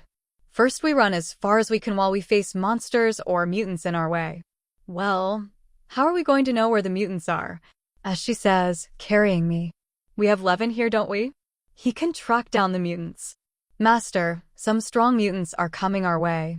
Both of you get ready to dodge the hell out of the mutants coming towards us. As I said, still shooting, Ava and Isra saw the mutants coming towards us, but they started to go towards a different direction than us, to a different intersection of the hallway. Seeing as they ran, it was for them. Also, there were already a few mutants that were caught by it, slowing it down. This whole building is already invaded by Boliviana. We have to get out of here fast. We got to follow those mutants, I said. Why the hell are we following them? Ava asked. Do you see any other way out of here? Now if you'll excuse me, I'm trying to save my breath while running. I'm not a superhuman like you. I could see that Isra started to breathe more heavily over time. We followed the mutants while I kept shooting what was behind us, with the veins increasing over time. Each time the mutants died, when they passed by an intersection of the hallway, the tentacle veins would come out of nowhere from other hallways. As we came across more dead mutants, we kept following the ones that were running away. Even though I couldn't tell how terrified the mutants were, they kept running, not even taking a glance at us. You need to work on your description, Min. As someone who just met you, work on it. Saying tentacles instead of veins makes more sense. 20 minutes later. How long are we going to keep running and following the remaining mutants? It already has 40 of them. Isra was running out of breath as she ran with us. Just a little bit more until Boliviana becomes weak. How can you tell it's getting weaker? Ava said. Levin is pretty useful. Even though it's so big, Levin could tell it was reaching its limit. Its tentacles will literally burst and other parts will just die. Again, how do you know all of this? From the last file I saw. It showed me some things about what had happened when they were able to contain it again. Master, just one more mutant, Levin says in my mind. One more, everybody, we just need this last mutant that we're following to die. Following this deformed mutant, which is still pretty gross from the usual mutants, it died right as I finished this sentence. We go over the mutant while it is dying from the tentacles, with Isra almost getting caught by the tentacles. The tentacles started to die out, which was lucky because the ones following surrounded us just as they died. I think describing what you've been doing this whole time attacking them would have been better than just telling how we just ran this whole time. Ava says. 10 minutes ago. I continued shooting, and every time they were a meter close to my shot, it burst out a bunch of spikes that would pierce them. Each and every time more came into my shot, the more spikes it would shoot out, taking most of them out. I'm running out of blood in my storage, Master. I have to take yours. What? I couldn't hear Levin from all the loud noises around me of mutants being eaten alive each time, and shots making loud noises, calling all of them. I have to use your own blood, Master. I shouldn't have asked. I'm starting to think I'm an emergency blood bank. Well, anyway, it's been a while since I've drank blood. Seeing Ava somehow still had our bags on her back, I grabbed the last bottle of blood I had left and drank it. While Ava was carrying me running. While drinking, some dripped down the side of my mouth towards my cheek. I wiped most of it off and licked some of the ones that were still on my lips. Seeing it's been a while since I actually drank anything, my eyes were glowing bright red for a second, then it went dark red, glowing around my eyes. The reason I know this is that everything in my eyesight had a certain coloring of red. I could tell what was moving or not from what I could see. The tentacles were all dark red, and the farther I could look over the ones that were close to us, it was all completely filled in darkness, not even showing a little of redness. Finishing my drink, I just had enough for one last. I shot my last round using the last bit of blood to use rapid shots, stunning them for at least 10 seconds. Luckily enough, the last mutant has died. Back to the present. How long is it going to stay this week? Isra says, taking deep breaths. It should stay like this for about an hour. Then dash dot. Breathing heavily. Then we should be able to rest a little, right? Yeah, I said. Good. Isra immediately drops on the ground with head right on one of the dead tentacles. Right as Isra laid her head right on it, splattered everywhere on the floor to me and Ava. Isra's violet hair was now partially covered in blood. Isra didn't seem to notice or care because of how exhausted she was. She closed her eyes and fell asleep. I think a 10-minute rest would be fine, I said. I leaned onto the wall, sliding down, tired, with only my back on the wall now. The wall was covered in blood, which unfortunately is now also on my back. There was nothing much I could do about it since I gave my spare clothes to Isra, so I just let it be, even with how I hate being messy. Ava stands in the middle of the hallway watching over us, cautious of anything they might come here. While I was resting, I was thinking about how I was going to get out of the city, seeing as how Bolviana has already reached its limit, and there are still hundreds of mutants at the end of the city walls. I sighed and thought to myself, I hope the mutants are gone at the end of the city walls. I closed my eyes to rest, and right when I closed my eyes, our rest was already over. I had to immediately wake up, seeing as I heard the sound of hundreds of mutants screeching. Isra was already awake, holding onto the rifle, perfectly positioned for attacks, and Ava already had killed a mutant that looked scrawny with its sharp shining blades as nails right around Ava's head. In one swing, the mutant fell backward from her. I had stood up by the time the mutant had fallen. What's the situation? I asked. 6 minutes have passed, and there were sounds from a distance that I heard instinctively. I just swung behind, and there was a mutant who had been camouflaged the whole time. It revealed itself when I killed it. Are the mutants going to get involved right now? Isra said distressingly, still tired. It's fine as long as we're together and on guard. They won't attack a group or ones that are on guard unless there's only one person alone. I've just found this out from the files. We stayed on alert and tried finding our way out, as it seemed the stealthy mutants were following us closely, hissing instead of screeching. While everybody was following me carefully about their surroundings, I continued on trying to figure out where to go. Luckily enough, there's a trail of clearly fresh blood in front of us leading the way out. Definitely nothing bad will happen when we get close to the exit. Min, are we almost there now? Isra asked. We're almost out. We kept walking and finally found the exit to the outside. Along the corridor to the exit, it looked as if it had been in ruin for a very long time, as the corridor had moss and rust everywhere. As we got out, it was storming. The exit we got out from was close enough for me to see the walls of the city, as my eyes still had a rush of power. I could see from far away that there was barely any mutant left next to the walls. The mutants inside stayed, as they were weak to rain or just water itself. Walking, Isra turned around to look at the building we were in. What the hell? Isra says, surprised. I turned around to also see what Isra was looking at. I looked at what Isra saw, and it was horrendous. It wasn't even a building anymore. Bolviana took over the whole place. Behind us, we heard something collapsing, and where we just came out of just collapsed, not even leaving a gap. We all turned to see in surprise that the building was fully taken over. You wouldn't even be able to call it a building anymore, since it just looked like a big pile of mush with a few corpses half inside of it.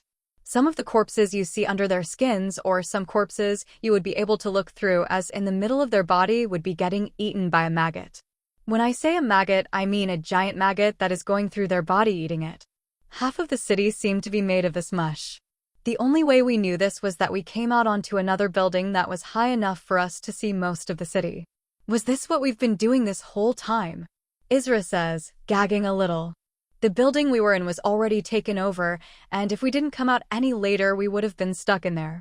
Looking at it, it must have already covered half of the city, as we couldn't even see the other side of the city. I said. I think now would be a good time to get out the hell out of here. I said. Where are we going? Isra asked. We're getting out of this place. What else are we going to do? Half of the city is already gone. Even if we went farther out, you wouldn't be able to see the other side. The only way out was before we turned to look at what collapsed. And now turning back around, I could see with my eyes that hasn't weared off after drinking that last bottle of blood. I could see the wall that had a hole in it that we could get out of, and there's barely any mutant left next to the walls, seeing as they must have left and went through the hole in the wall. Isra and Ava followed me without me having to tell them as we headed to the wall, which was still far away. Some walks later, it's been 10 minutes now, and we haven't seen anything besides some buildings that were crumbled in the city. Seeing as the streets aren't very deserted, there were a few cars and roads here, seeing as there wasn't a bloodbath around here or any. It started to suddenly rain on us as the sky turned dark from the black clouds. It rained heavily on us as we walked on the road, which was a good thing since we were all mostly covered by the blood. Our heads and shirts were clean by the rain, rinsing the blood off of us. Ava kept walking upright, holding onto the bags, not tired at all. I have no idea what she was thinking, but she kept looking around us as if she was looking for someone or something. Isra was walking with her head down, barely holding onto the rifle I gave to her. I could tell that she was really tired after all that running and staying focused for a long time. I started to think it would be fine to rest somewhere in a building. After some walks later, we weren't lucky enough for there to be any store like the one we were in before that was still up and not destroyed. Now all I see are just destroyed buildings and some little pieces of rocks. There was even a whole skeleton in a car that we could see as the windshield of the car had been broken in by a single tentacle that was now dead. I kept looking around and finally found a bus stop where we could rest. Luckily enough, it had a cover to cover us from the rain. We went under it and Ava sat down, putting down the bags gently and her knives away into her knife holder that's attached to her thighs. Isra just dropped right onto the bench and took most of the space. Her hand was dangling out while the rifle was caught by me when she fell on the bench. I sat down, also leaning on the side with one leg on the bench and the other on the ground. I nodded off a while after this. 15 minutes had passed and I had woken up Ava, and Isra was still sleeping. Now we only have 29 minutes left until it comes back stronger. The rain had lessened. They must have been really tired to sleep this long under this heavy rain. I stood up right after I woke up, stretching my arms out. I have no idea how, but I had a really good sleep. I was thinking that I should wake them up now since we're barely halfway there with only 29 minutes left. I went over to Ava and woke her up. She woke up immediately just when I was going to shake her by the shoulder. Isra was still taking most of the space in the middle of the bench, with both her arms now touching the wet ground and her head facing to the side of the bench. I shook Isra to wake her up, but she fell on the ground instead and woke up. Why am I on the floor? Wondering. You fell while you were sleeping. Isra stood up and I could see a red mark on the right side of her cheek because of the bench. We have to go now. We're barely halfway out of the city. We can just use the hover cycle, Ava said. Only 2 people can ride it. Hover cycle? Ava brings the hover cycle out and same as before, it appears out of the ball. I could see on Ava's face that she was expecting something that would fascinate her. Her eyes lit up into an orange color for a second, but then went back to a brown color after seeing the hover cycle. Oh, I was thinking it would look more amazing, says disappointed. What was that? I said. What? Your eye color changed. Well, my eyes always change when I have a strong feeling. That's awesome, but we really should start going now. Ava puts the hover cycle back inside the ball. I gave the rifle back to Isra as she was treating it as her own weapon since she had named it Photon Rifle, which seemed like a better name than mine. I took the lightest bag and put it on since it seemed that my body was stronger now. Master, since being with you it seemed that every time you consumed blood by drinking it instead of absorbing from the skin, your bodies seemed to get stronger by just a little, even though you wouldn't be able to have felt you got stronger. I should be able to do anything a fit person would be able to do now. By the way, both of you should already know, but we're getting the hell out of this damn city, and there's a crack in the wall we can go through. After we were all ready, we headed to the wall. Walking for 10 minutes, I could see the wall, which was still far away with my eyes, which was normal now. The area didn't have any roads to lead us now. It looked like nature was growing back. Something feels strange? Ava says. It looks pretty normal to me. Isra says. Something feels strange? Ava says. It looks pretty normal to me. Well, besides the whole mutant and Boliviana thing that's happening. Isra says. There's nothing to worry about. We still have about 19 minutes or so left. I said. Are you sure we can make it? Ava says. Of course we don't have too far to go now. We can already see the wall. We just need to walk for just a little more, and it seems like the wall isn't strong enough to hold itself up anymore. Ava seemed sure of what she had felt. I think we should hurry a little bit. If it makes you feel safer, then sure. Our pace was faster than before, and eventually we made it just when the walls had crumbled down. I guess I was wrong. We felt the shaking beneath us, and we fell onto the ground as the shaking became more intense. The shaking had stopped, but we heard something else after. From where we had come from, we heard a sound as if something was crumbling, falling into a deep hole, and I was right with what I had said. The crumbled buildings in the distance could be seen, and they were going into the ground as the sound became louder. It seemed like it was a big sinkhole. Seeing as most of the buildings are already gone, wouldn't it dash? Everybody go now, I yelled, while Isra was blocked off from her sentence. We ran and stepped over some of the crumbled pieces from the wall as the sinkhole was already very close, but it had slowed down. I had already made it out, but Isra tripped and Ava went back and pulled her back up. Isra had the rifle in her other arm. The sinkhole was right behind them as they ran. Just when they reached me, Ava made it, but Isra fell right when it stopped in front of me. With a quick reaction of mine, I reached for Isra's hand, but instead grabbed onto her arm, and she was dangling above a bottom of nothingness. I think this is a good time for you to pull me up from this bottom of nothingness, like you said. And it feels like you're ripping my skin right now. Ava helped me pull Isra up. As Isra was up here, a loud sound came from this hole of nothingness. It was so loud and terrifying that it sent a shiver down our spine again and again. The air seemed like it was shaking, and we couldn't breathe even once, but the sound had finally stopped. Isra's eyes had become purple as she failed to breathe properly from time to time with a scared expression. Ava was already calm as she took one big inhale and exhaled to calm herself down with her hand right on her heart. I had no idea what expression I had, but I was breathing heavily, unable to calm myself. All we had knew right now was the whole damn city was gone, and we had to get out of here. I think it's time to go, Ava says as she is the only one able to talk properly. I stood up and went to pick Isra up as it seemed when she tripped she had injured her leg. I had calmed down while Isra was still having some difficulties and her eyes were still the same. A rumbling started to come from the ground around us, and it seemed that something was coming out of the sinkholes. My eyes couldn't have believed it if I hadn't seen it, as Boliviana was coming out slowly but surely from the other side of the city. Luckily for us, it had come out from the other side of the city, and for us to see that from so far, it must be humongous. I don't think it stopped coming out, Isra says in a scared voice.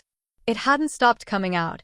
Instead, more and more of its body came out as it seemed to have taken up half the city. Ava, can you take out the hovercycle? I think we have just enough room for one more. Ava took out the hovercycle. I took Isra and put her on the back seat of the hovercycle as Ava started to activate it. When I had Isra on the hovercycle, it seemed the hovercycle was clean. Strange, Ava, did you notice how clean this is? Hold on, something came onto my screen. Even though it says that it had already accepted it. Something from the inside could be heard as if something was tinkering the inside of it, and it started to sound like a proper vehicle. The back of the hovercycle seemed to have another seat which had less room. Now we had enough seats for all of us. What's happening? Isra says. The hovercycle just dash. Min, get on, Boliviana is getting closer. I got on just as Ava said. It was a tight space, but it had enough room for me. Ava activates the hovercycle. Just as it did last time, it went up and Ava started driving, and it seemed that the hovercycle was running more smoothly than it did before since we weren't shaking much. We headed further away from the city, and now we were back on the road, if you could even see the road we were on since it was covered in plants and grass. It didn't make much sense on how it's almost covered by nature since it's only been a year, but it didn't really matter. 5 hours later, nighttime. An hour ago we stopped and rested. It seemed strangely peaceful now, and the rain had already stopped when we stopped for a rest. I'm starting to feel sleepy. The sun had barely risen at this time, and it was coming out from the road the opposite of where we were coming from. It was peaceful besides when we had to wake up at midnight because some mutants in the area found us. We moved the dead bodies of mutants from our resting spot. Besides Isra, the mutants had pretty heavy bodies. After that happened, I had stored the mutants' blood in the bottles and had Levin absorb it. We moved the mutants away and from where we were going to rest. The rest of the night was peaceful after that. I was still awake after the situation with the mutants since I didn't really need much sleep as I still had some energy left in me from yesterday. I think I slept since it was really comfortable in the hover cycle. It wasn't shaking as much as it was before. Now back to the present, we were resting on the side of the road in a ditch that ran along the side of the road. Isra and Ava were sleeping next to the ditch, but they rolled down not even waking up, but luckily it was dried up and there was barely any water in it where they rolled. I was out stretching, warming up my body. Seeing as everybody was sleeping peacefully, it should be safe for a while. The surrounding area wasn't as desolate as it was before. The road had been covered in grass and other plants were growing through the cracks, and I could see the sunrise in the distance. After some warming up for the day, as if it wasn't the apocalypse, I started to think what was up with the hover cycle changing and everything. Still thinking of it, Ava had woken up because of the sunrise. "What are you doing, Min?" Ava asks. "Oh, good morning. I was just thinking about the hover cycle. Why would it change like that?" I wondered. "I got it from a kid. He told he made it himself." "A kid? When did that happen?" "It was the one time when I crashed into you. I met him about 7 minutes before that happened. He was taking care of his mother who was weak. I gave him medicine for his mother. In exchange, he gave me the hover cycle he made. He just said that he made the hover cycle out of the parts that he had on him. He was sure that the hover cycle would work." "I thought I already told you all of this. I don't think there would be a good time for you to have told me this." "Did he say anything that was special about the hover cycle?" "He did say something when I was riding off, but I couldn't hear him since I was already riding away from him. I'm hoping he and his mother are safe though. He seemed pretty nice." "Ava, can you take the hover cycle out? I'll need your help also." "Yeah, sure. What are you going to do?" "Not sure yet. Just going to do a little tinkering with your help." It seemed like the last time I saw the hover cycle there were some new things on the screen. When was that? When we were getting the hell away from the city. Well, I don't even think you can call it a city anymore. Ava took the ball out and it seemed the ball was silver and was glistening from the sun, which fully out in the open. It didn't seem like there was anywhere to unlock or something since it was perfectly round. "Hey, what are you guys talking about?" Isra says. Isra had woken up, came to the road. "Well, we were going to take the hover cycle out, but there isn't any way to because of this silver ball. How are we even supposed to open this?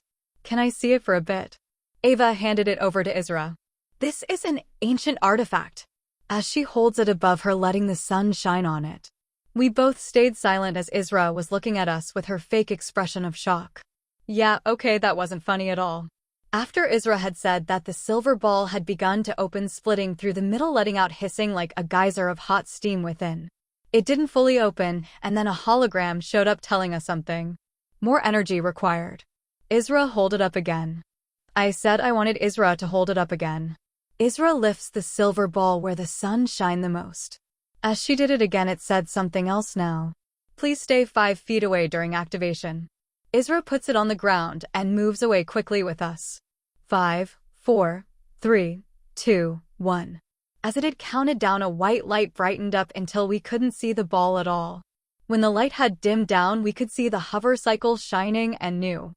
It let out wind pressure from under it, blowing away the leaves and pebbles around it. It starts hovering off the ground silently instead of making a sound of a broken machine as it did before. It looks like it came from an actual sci-fi story. I knew that hologram existed, but not this. Isra acted like a little child as she went around it, touching the surface, the front, and the inside, repeating the same action. As she looked under it as if it was a bad idea when it blew her a foot away from where she was. She gets right back up, observing the hover cycle again. How in the hell is it hovering and keeping quiet? Is it using magic or a device? I can't believe I'm touching this. Isra's eyes turned bright orange and in her excitement, and since Isra came from a magic fantasy world, it would explain why she was excited. Calm down, Isra, it's just using a high-dense air compressor making it hover. I don't even think it can carry us. Then how did it carry all of us on it? Suddenly the hover cycle shows a hologram above it and seems to be showing words. Suddenly the hover cycle shows a hologram up above it and words appearing every second. I have a question for you. When did you even gain intelligence? I said. I've had it since the beginning. Then why didn't you say anything the whole time? When I was picked up by the human which my owner had met, Multiple parts of me were already destroyed, especially the program to be able to communicate besides the motherboard. As the human had turned me to another machine, the human installed a repairing system in me that could only repair minor parts, such as the surface layer. Along with that, I used 50% of my energy and 21% of material to be able to improve the repair system.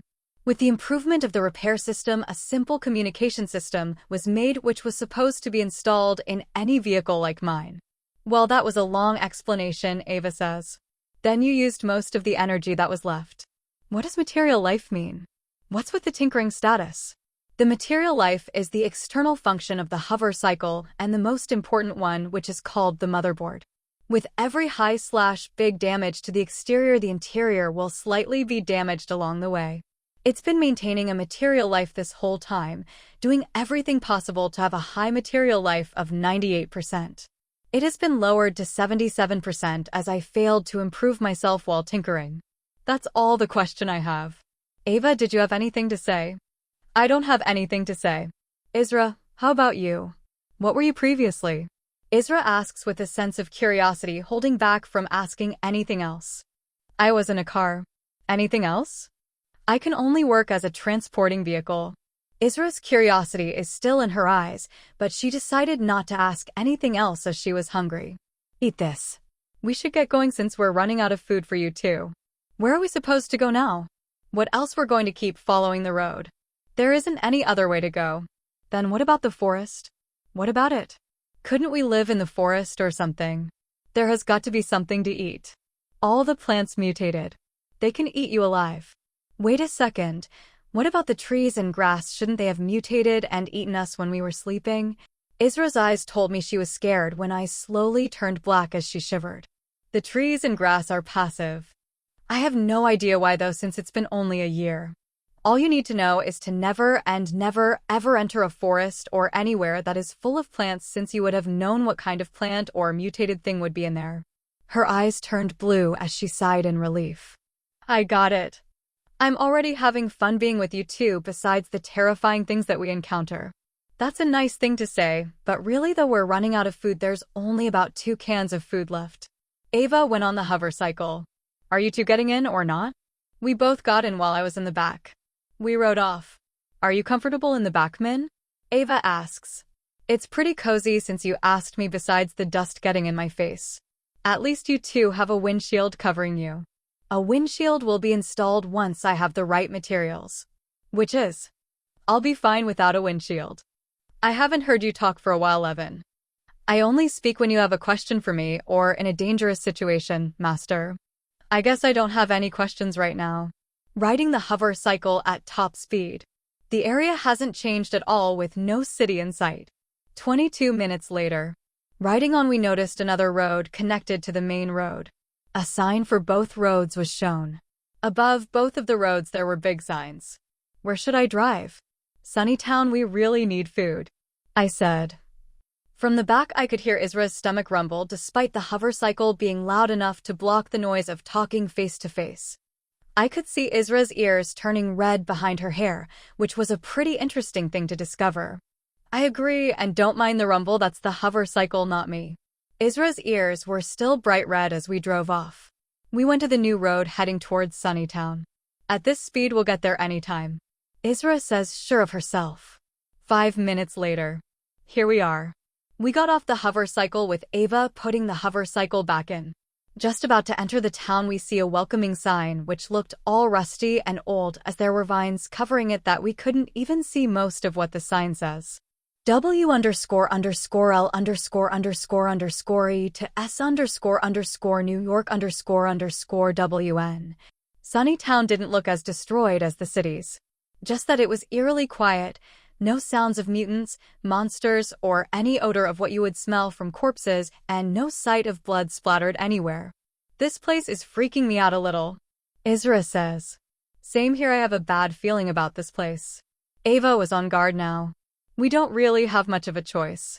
Like I said before, we need food mostly for you too. Now let's get going, there's bound to be some food at least. Walking into town, there was a row of townhouses connected to each other. We went to the closest house door, but it was locked. I need to lock the door. Can't we just break the door open? I'll only take 2 minutes and I have a feeling that it would be much better being quieter. Before starting to lockpick the door, I could notice everybody kept very quiet.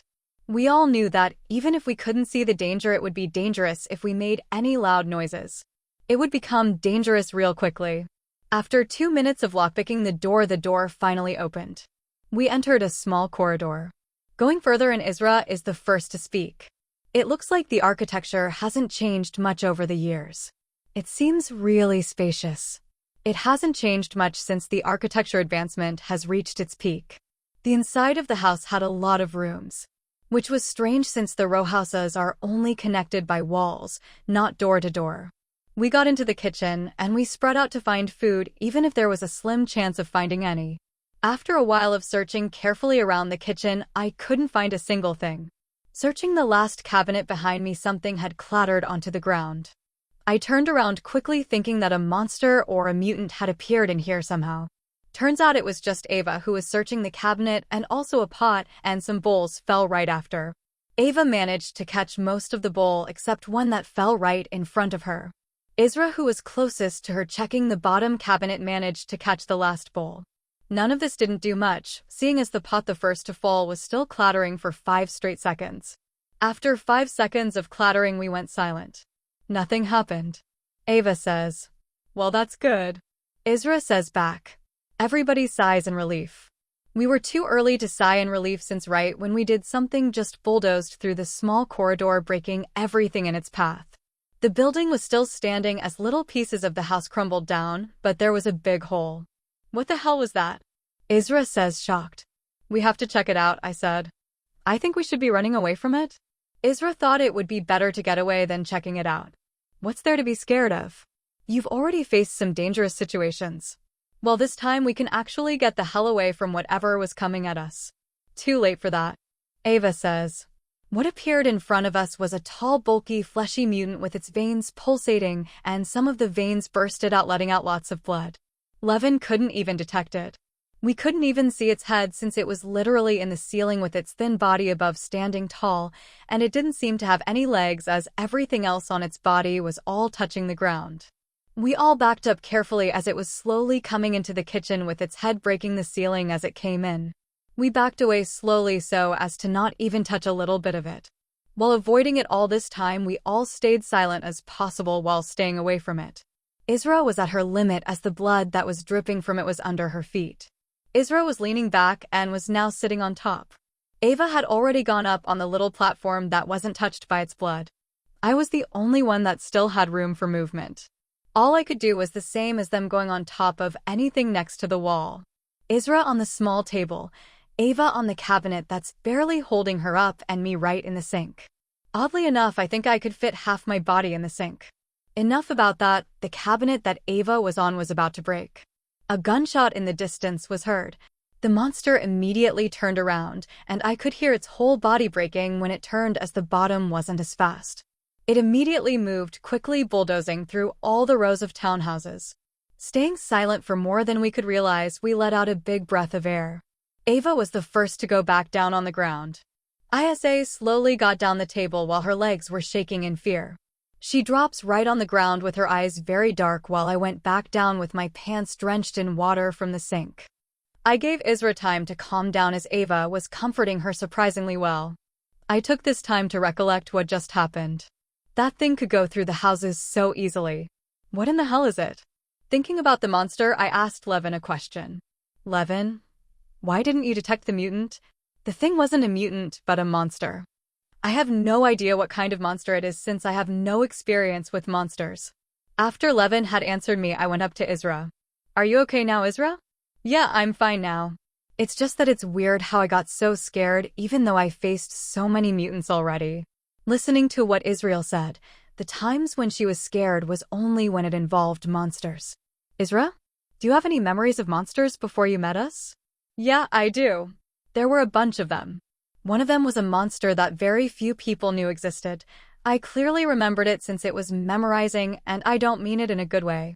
I had to stay back since I was useless when facing it, or any monster actually. Isra, what we just faced wasn't a mutant, it was a monster." That was a monster?" I could see some blackness behind Israel's blue eyes starting to reappear.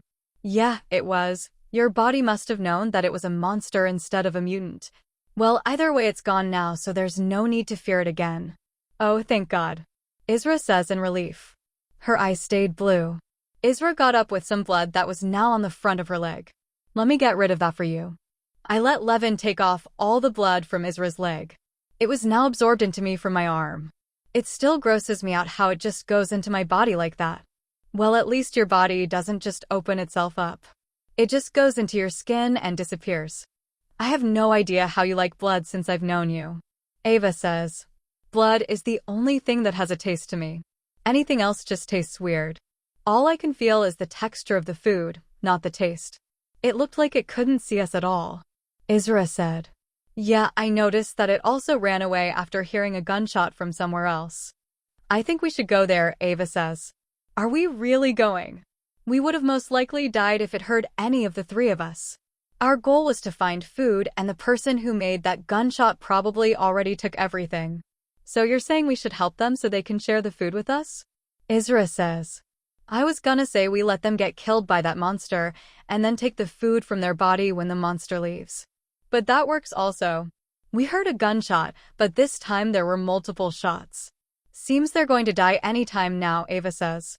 If they all die, we take what we can from their bodies, but if there's anybody alive, I'll save them. What are we going to do after saving them? Get to know them, what else?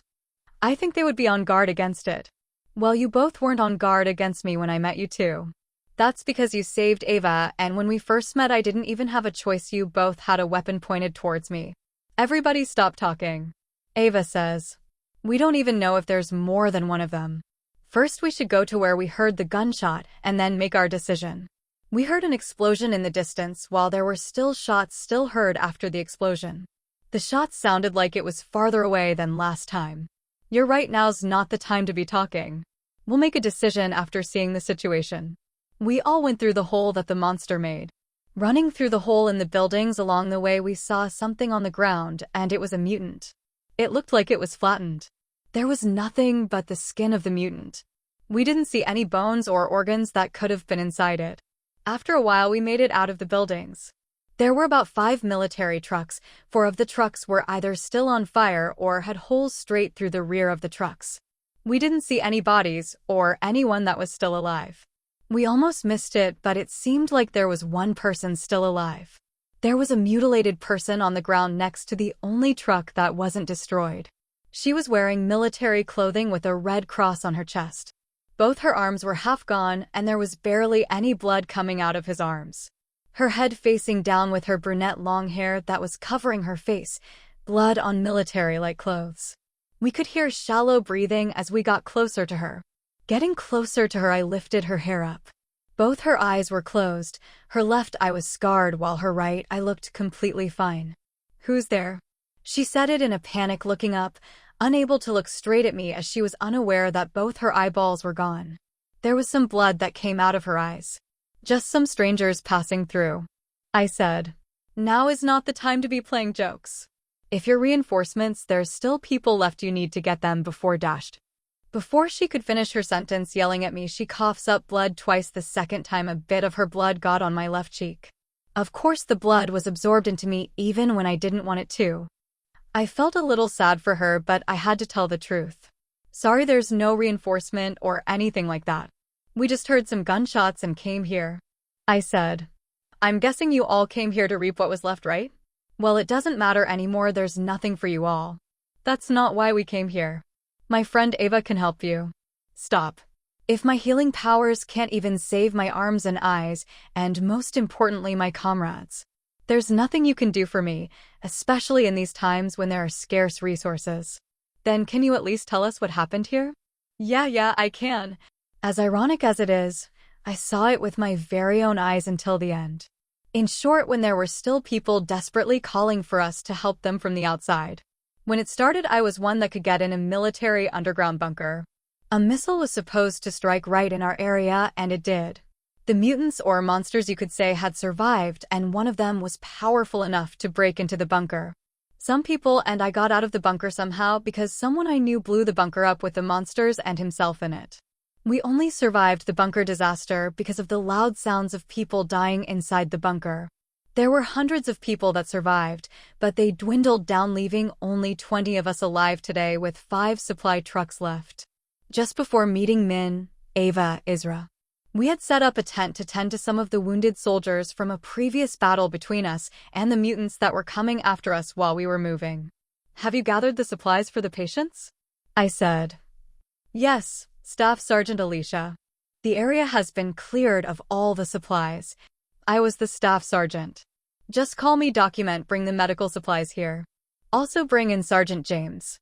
I was healing the ones that had some serious wounds and little by little working down to the least wounded. Now there were only 3 people left. The first person is Private Turn, the second person is Private Carly. Both of them weren't hurt much, but only needed some rest after I had healed their bruises. And Driver Dave, who we are operating on right now. He's just a citizen we found dying from starvation on the road with his arms bleeding, patched in bandages. I had some assistance from the other medics on this person in the operating room. He barely has any chance of living after losing so much blood. Even though we have the blood bags, out of all the blood types he had to have, it was RH null, which is also called golden blood. It was still the rarest blood type 1 out of 100,000 people would have, even though it decreased so much. Sergeant James, my husband, came in bringing in some medical supplies. All I saw from what he brought were some bandages and 2 bottles of anesthesia. "How's the situation outside right now and our supplies?" I checked on the supply clerk, and we have enough water and medical supplies. "We don't have enough food supplies anymore, Staff Sergeant. Get ready to move. We'll need to get going again before the horde comes. We don't want the same things to happen years ago when it all started." "Yes, Staff Sergeant." He leaves the room, leaving me and the others in the operating room continuing our work. A few minutes later, we were done. At the same time, we heard a big explosion that was nearly close to us. Sergeant James came in quickly. "A special monster is here. Patch him up quick." I took off my sterile gloves quickly, throwing them wherever. I ran out of the tent, and the monster was on one of the supply trucks, which was still on fire. I knew immediately what kind of monster it was because after this whole year it looks like the exact same one that attacked the underground bunker. I felt a little bit of anger because of the death of so many people, but it's been a year now and it's just a monster. "Quickly get your weapons." The screams of the fire burning it was way louder than my voice. The people we had weren't trained to fight, but after a whole year of surviving they were able to handle their own. They quickly got out their weapons from the back of the trucks and the firearms on their sides. 12 of them were shooting at the monster while the rest got prepared to escape. Everybody spread out. We don't want people to die. Everybody spread out just like I had told them. The monster was still screaming, but the fire was completely gone from under it. Its head turned over to me despite sounds of shooting towards it. I looked right into its eyes by accident. It felt like I fell into a pitch-dark hole, suddenly leaving everything behind, unable to see anything. Before I even realized it, I had lost my eyes. I didn't feel any pain from my eyes, but I had definitely felt that my arms were both cut off. I screamed from the sudden pain that just came to me at the same time I was trying to heal myself. I fell to my knees. I had lost too much blood already that I felt like I was about to pass out. I was just about to fall right onto the ground. Before I fell all the way, someone grabbed onto me from the back. "Alicia, don't you die on me." "James?" I barely had enough energy to say my own husband's name. He carried me in his arms. "Everybody is ready to leave. They're pretty loyal to stay instead of driving away, right?" I could barely tell what he was saying. All I knew was that he was dragging me somewhere. "We're almost there. We're almost in the supply true dash." I fell onto the ground hard, hurting my head, making it bleed. Bits of blood dripped on my face and lips. Ollie CIA. After hearing James once more, it seemed like he was getting dragged away. The trucks seemed to have left since I could hear the supply trucks riding farther away. And here I was thinking they were loyal. I could hear screams and bones breaking from someone, which I hope isn't him. I couldn't do anything except just pass out, healing myself automatically. That's all I have to say. You can take the supplies and use the truck if the truck is still attached and working. Thanks for the help, I said. By the way, if you happen to encounter the ones that ran away, tell them to all go to hell. Well, besides Carly and Turn, they were a nice couple of people. We'll make sure to do that. I had one more question to ask her, but she slowly died, tilting her head sideways. She's dead. Let's go check out the truck. I'll check the front seat, you two can go and see what's in the back of the truck. I stood up from kneeling while listening to her. Isra was a bit emotional from the story. She was crying with her eyes filled with tears. Her eyes had changed into mixed colors of red and blue, which I could see looking straight at her eyes. To me, it looked like she had mixed feelings of anger and sadness. I have never seen someone that would be so emotional by such a story. I walked towards the other side of the truck where the driver's seat was while I was thinking. Honestly, I don't think it was such a sad story. Things like this would probably always happen somewhere in the world that we live in now. I think we could call it living anymore. We're just scattered groups of people trying to live, just like the days when back to the very first vagabond humans would just move from place to just survive. Sure, civilization would be built sooner or later, but it would just crumble again and again. I got to the driver's side of the truck and I opened the truck real easily. As I opened the door, I saw a man with a blue cap covering his face in the driver's seat with his left arm completely cut off and in bandages while his other arm was fine. He woke up instantly when I opened the door, hitting the horn for a slight second, making a loud noise. What the? Panicking, he fell out of the truck to the ground.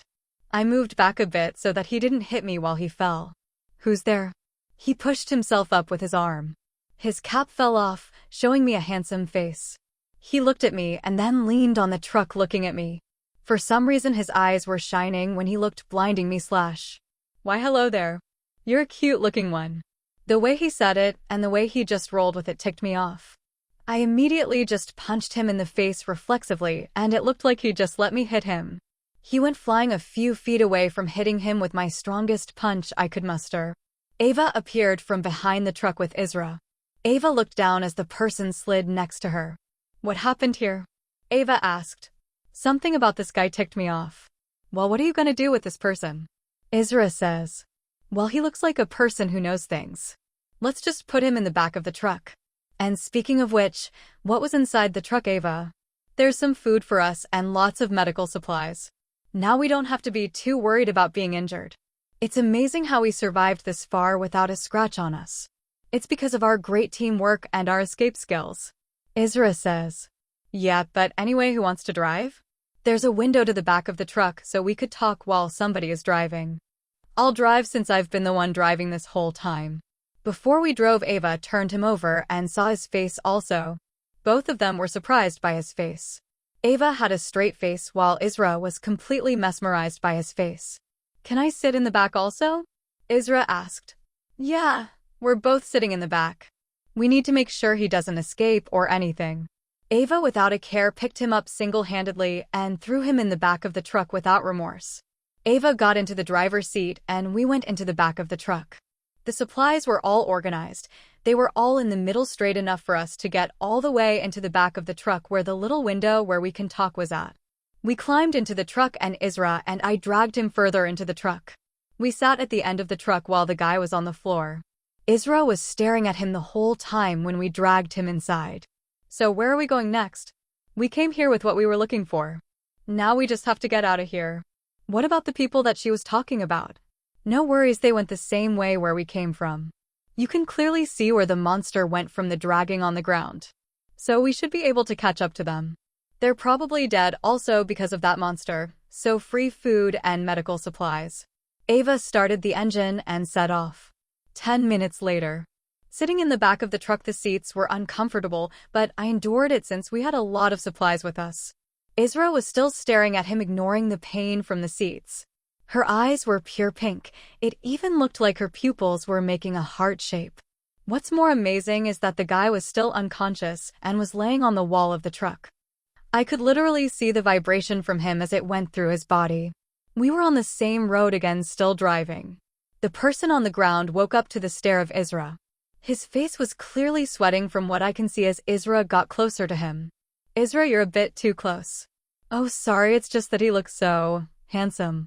Isra touches his hair. I looked back at the person and he closed his eyes, pretending that he was sleeping. I knew that he was awake already. I know that you're awake. He stayed silent. Isra, what do you want to do with him? I just wanted to touch his face and the bottom of his, just look at him. I've never seen someone as handsome as him. He's not awake yet, so you can touch his face. Really? Yeah. Isra got closer to him, and just as Isra's shadow was over his face, he opened his eyes to the sight of Isra. Looking at Isra, he says, "Am I really that handsome?" He says that as he slips up the wall to a position that he was in just like when he was leaning on the truck. Isra doesn't say anything and just keeps looking at him. Everything around his face was pink lighting and roses floating around him. "Sit down." I said that with Levin out on my hand. "Yes, ma'am, but can you get her away from me? You're the one that's making her stick to you. You caught me." His face wasn't sparkling anymore. He still had a nice face though. "What?" Isra came out of the hypnosis. "You were hypnotized, Isra." Isra noticed she was really close to him and moved away. "Now down to business. What in the hell did you do? What could you possibly mean?" "All I showed was my handsomeness." He does it again with a different pose. He seemed more annoying than last time. I got closer to him, pointing Levin right at his chest instead of wanting to hit him in the face. He tries to lean away from me, but the wall behind him blocks him from moving any further. "I'm serious here. If you don't tell me, then I will shoot you right here and now." I tried to say it in an intimidating way.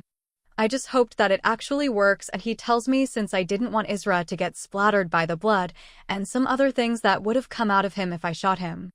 "I'll tell you all right, just don't shoot me," so that my organs would just fly away. He knew what was going to happen to him if he didn't say anything. I just used my mystic powers to attract others. The pink lighting around me was so that they would get closer to me, attracted to me, and the rose-like plants gave off a pheromone that would poison them as they stayed closer to me. What kind of poison was it? "It will just put you to sleep if you were a normal person. Unless you're not normal, I'll suffocate you." "Is there any way to get rid of it?" "The poison, no. But your friend over there might be in trouble." I looked over at Isra, who was lying unconscious on the floor about to fall off of the truck. The person that I had a hold of with Levin eyed at his chest swinged right at me at the left side of my head. Knowing I had the reaction of a trained person, I was just able to lessen the pain from him hitting me. It still hurts though, since it's been a while I've actually been hit. The world around me was moving on its own. I'm thinking it was because of the punch to the head. I fell down onto the floor of the truck. He came up and stood over me. "You're lucky that I don't like women." He stepped over me to get out of the truck. I grabbed a hold of him by the leg. He couldn't get out of my grip and tried to stomp on my arm to stop me from letting go. Cook, it hurted so much that I made a noise from the pain. I noticed that under his shoes were spikes attached to it and my arm was bleeding from it. But at the same time my body was absorbing my blood back and leaving the wound open. I managed to lift Levin with my other arm aiming towards his face. I couldn't control my power because of the confusion my brain had. I shot my most powerful attack without knowing. He slipped from trying to avoid my shot. The shot went right through the roof of the truck, leaving a hole in it. When he fell, he hit his head on the floor of the truck, leaving him unconscious again. Ava stopped the truck. Ava had already stopped the truck long before I even yelled towards her. She was already at the back of the truck climbing in. "What happened?" Ava opened one of the supply boxes and checked on Isra, turning her over and laying her flat face front. After Ava checked on her, she came to me, ignoring that she stepped on his face. "Min, oh my God." Ava had just noticed my arm was full of holes which were bleeding and the blood coming back in simultaneously. She couldn't have noticed because further in the truck was darker. Ava kept me still as possible. I have no idea what Ava was doing since I had no medical experience, and so I went unconscious for a while. I woke up to him tied up in front of me with him a little beaten up. It was quiet when I looked around. I was leaning on the side of the truck with my leg hanging out back of the truck. When I looked out, Ava was standing there looking out into the wilderness. I tried reaching my arm out, but it didn't even budge. It was fully bandaged. I called for Ava. "Ava." Ava noticed what I said and ran towards me, happy that I was awake. "Thank God you're alive. Happy to see you again." "Where's Isra?" "She's still sleeping." I have no idea what to do but wait. It's been around 30 minutes. I'm awake, you know. I was only taking a little rest outside of the truck. Isra appears outside from the side of the truck. "I thought you were dead? Now why would I be dead?" "I had a great sleep though." "Well, I'm glad that you're alive." "I thought you were going to die because of this guy's ability." Ava speaks up first. "He's awake." I looked at him just like the others. He wakes up blinking his eyes because of the blood that was dripping into his eyes, and then he sees us staring at him. I could already see him sweating from the sun shining onto him. Should we start? I said. I'm ready. Ava agrees. Start what? Isra asked. Just a little interrogation that we're about to do. Oh, then I'll just go over here and just enjoy the view. I don't want anything to do with this. I've never tortured a who, I don't want to get anywhere involved in this at all.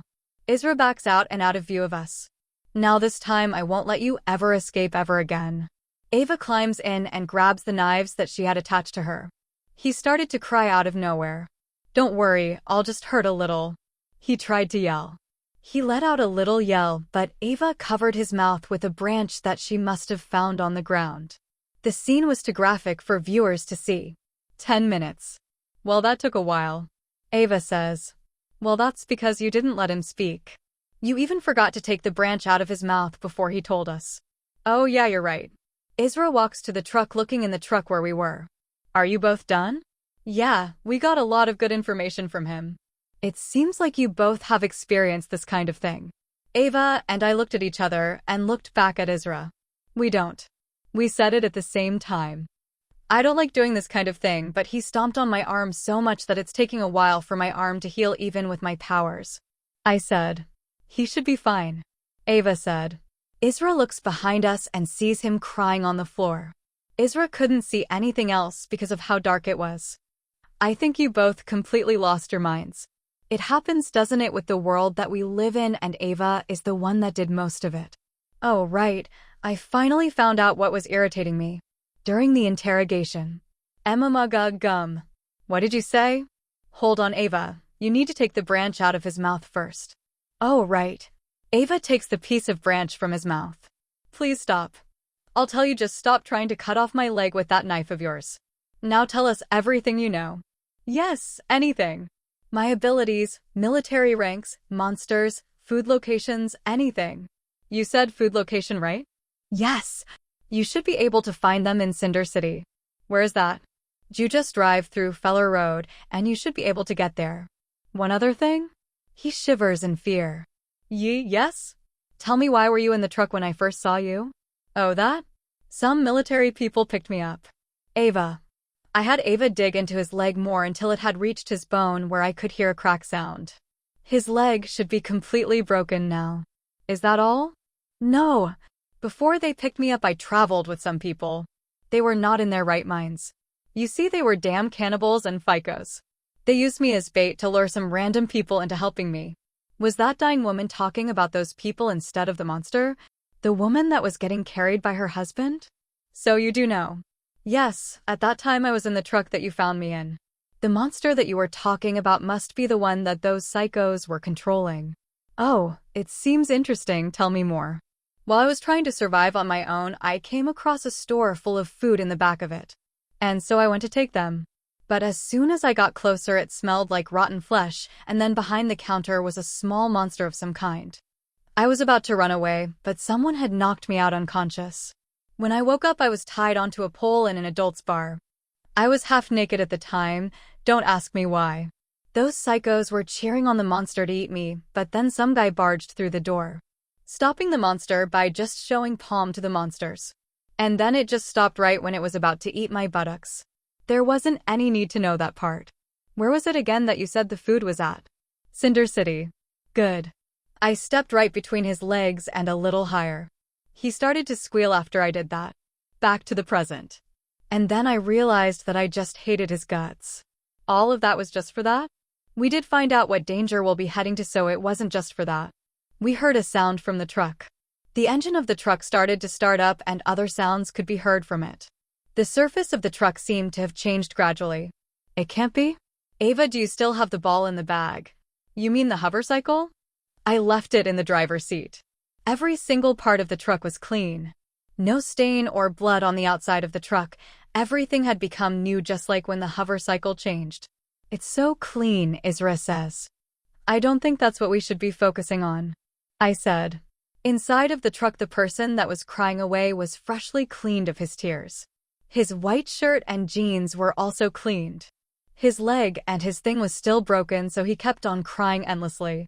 A beep was heard, and then a message from the truck came in showing a hologram which all of us could see. The hologram lit up the hole inside of the truck.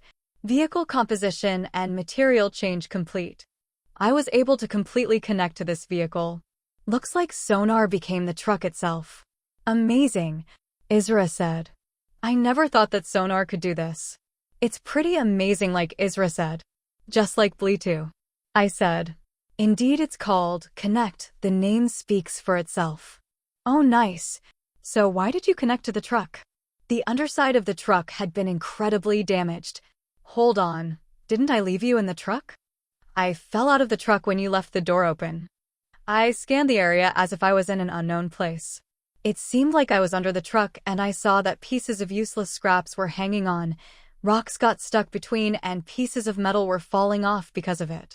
The truck didn't seem to be able to last any longer, and had the chance of exploding if you drove any more. While I was scanning, your legs showed up in my scanner behind the truck. I could tell it was your 3 judging by the data I collected constantly scanning. I connected myself onto the underside of the truck and repaired the whole truck besides just the underside. What kind of AI are you? I know your type of transport vehicle, but still. To be able to change the whole truck is amazing in itself. Again, Isra was amazed by sonar about the same thing. I have not done any such thing. I have only repaired the external uses. It won't cause an explosion. The only problem was something could have easily pierced through and hit the battery or gasoline tank with something sharp and hot. The problem has been completely solved. Well, that's good. We should be able to go now. Ava went to the driver and Isra and I went back to the same spot in the truck we were at, but this time he was tied. And just like that, the situation was over and Ava made it to where the road was and went to the main road. After just 3 minutes of just sitting in silence, Isra talks first. Lesson learned: we should always tie someone up when they're alone. I know, I figured that out already when he started to step on my arm repeatedly. By the way, where did the rope come from? All I know is the rope was tied onto his leg when he was unconscious. I tied him up with the rest of the rope stuck on him. At the time when I was struggling to shoot him, the rope must have been what tripped him and hit his head. Well, I definitely learned my lesson from now on. No matter what, when they're alone, we'll just tie them up and do whatever we would do in that situation. How about just leaving them alone and going our separate ways? I was thinking if they were the ones that approached us in any way. We'll either catch them or just figure the situation out in a talkative way. Ava talks through the open little window. What if there was a group of them in the middle of the road with skulls, knives, and blood on them with a monster eating away at their legs? That's rather specific? Yeah, well, seeing the real thing makes it easier. Wait, what? In front of us. Suddenly the truck hit a bump and sent us flying almost towards the roof of the truck.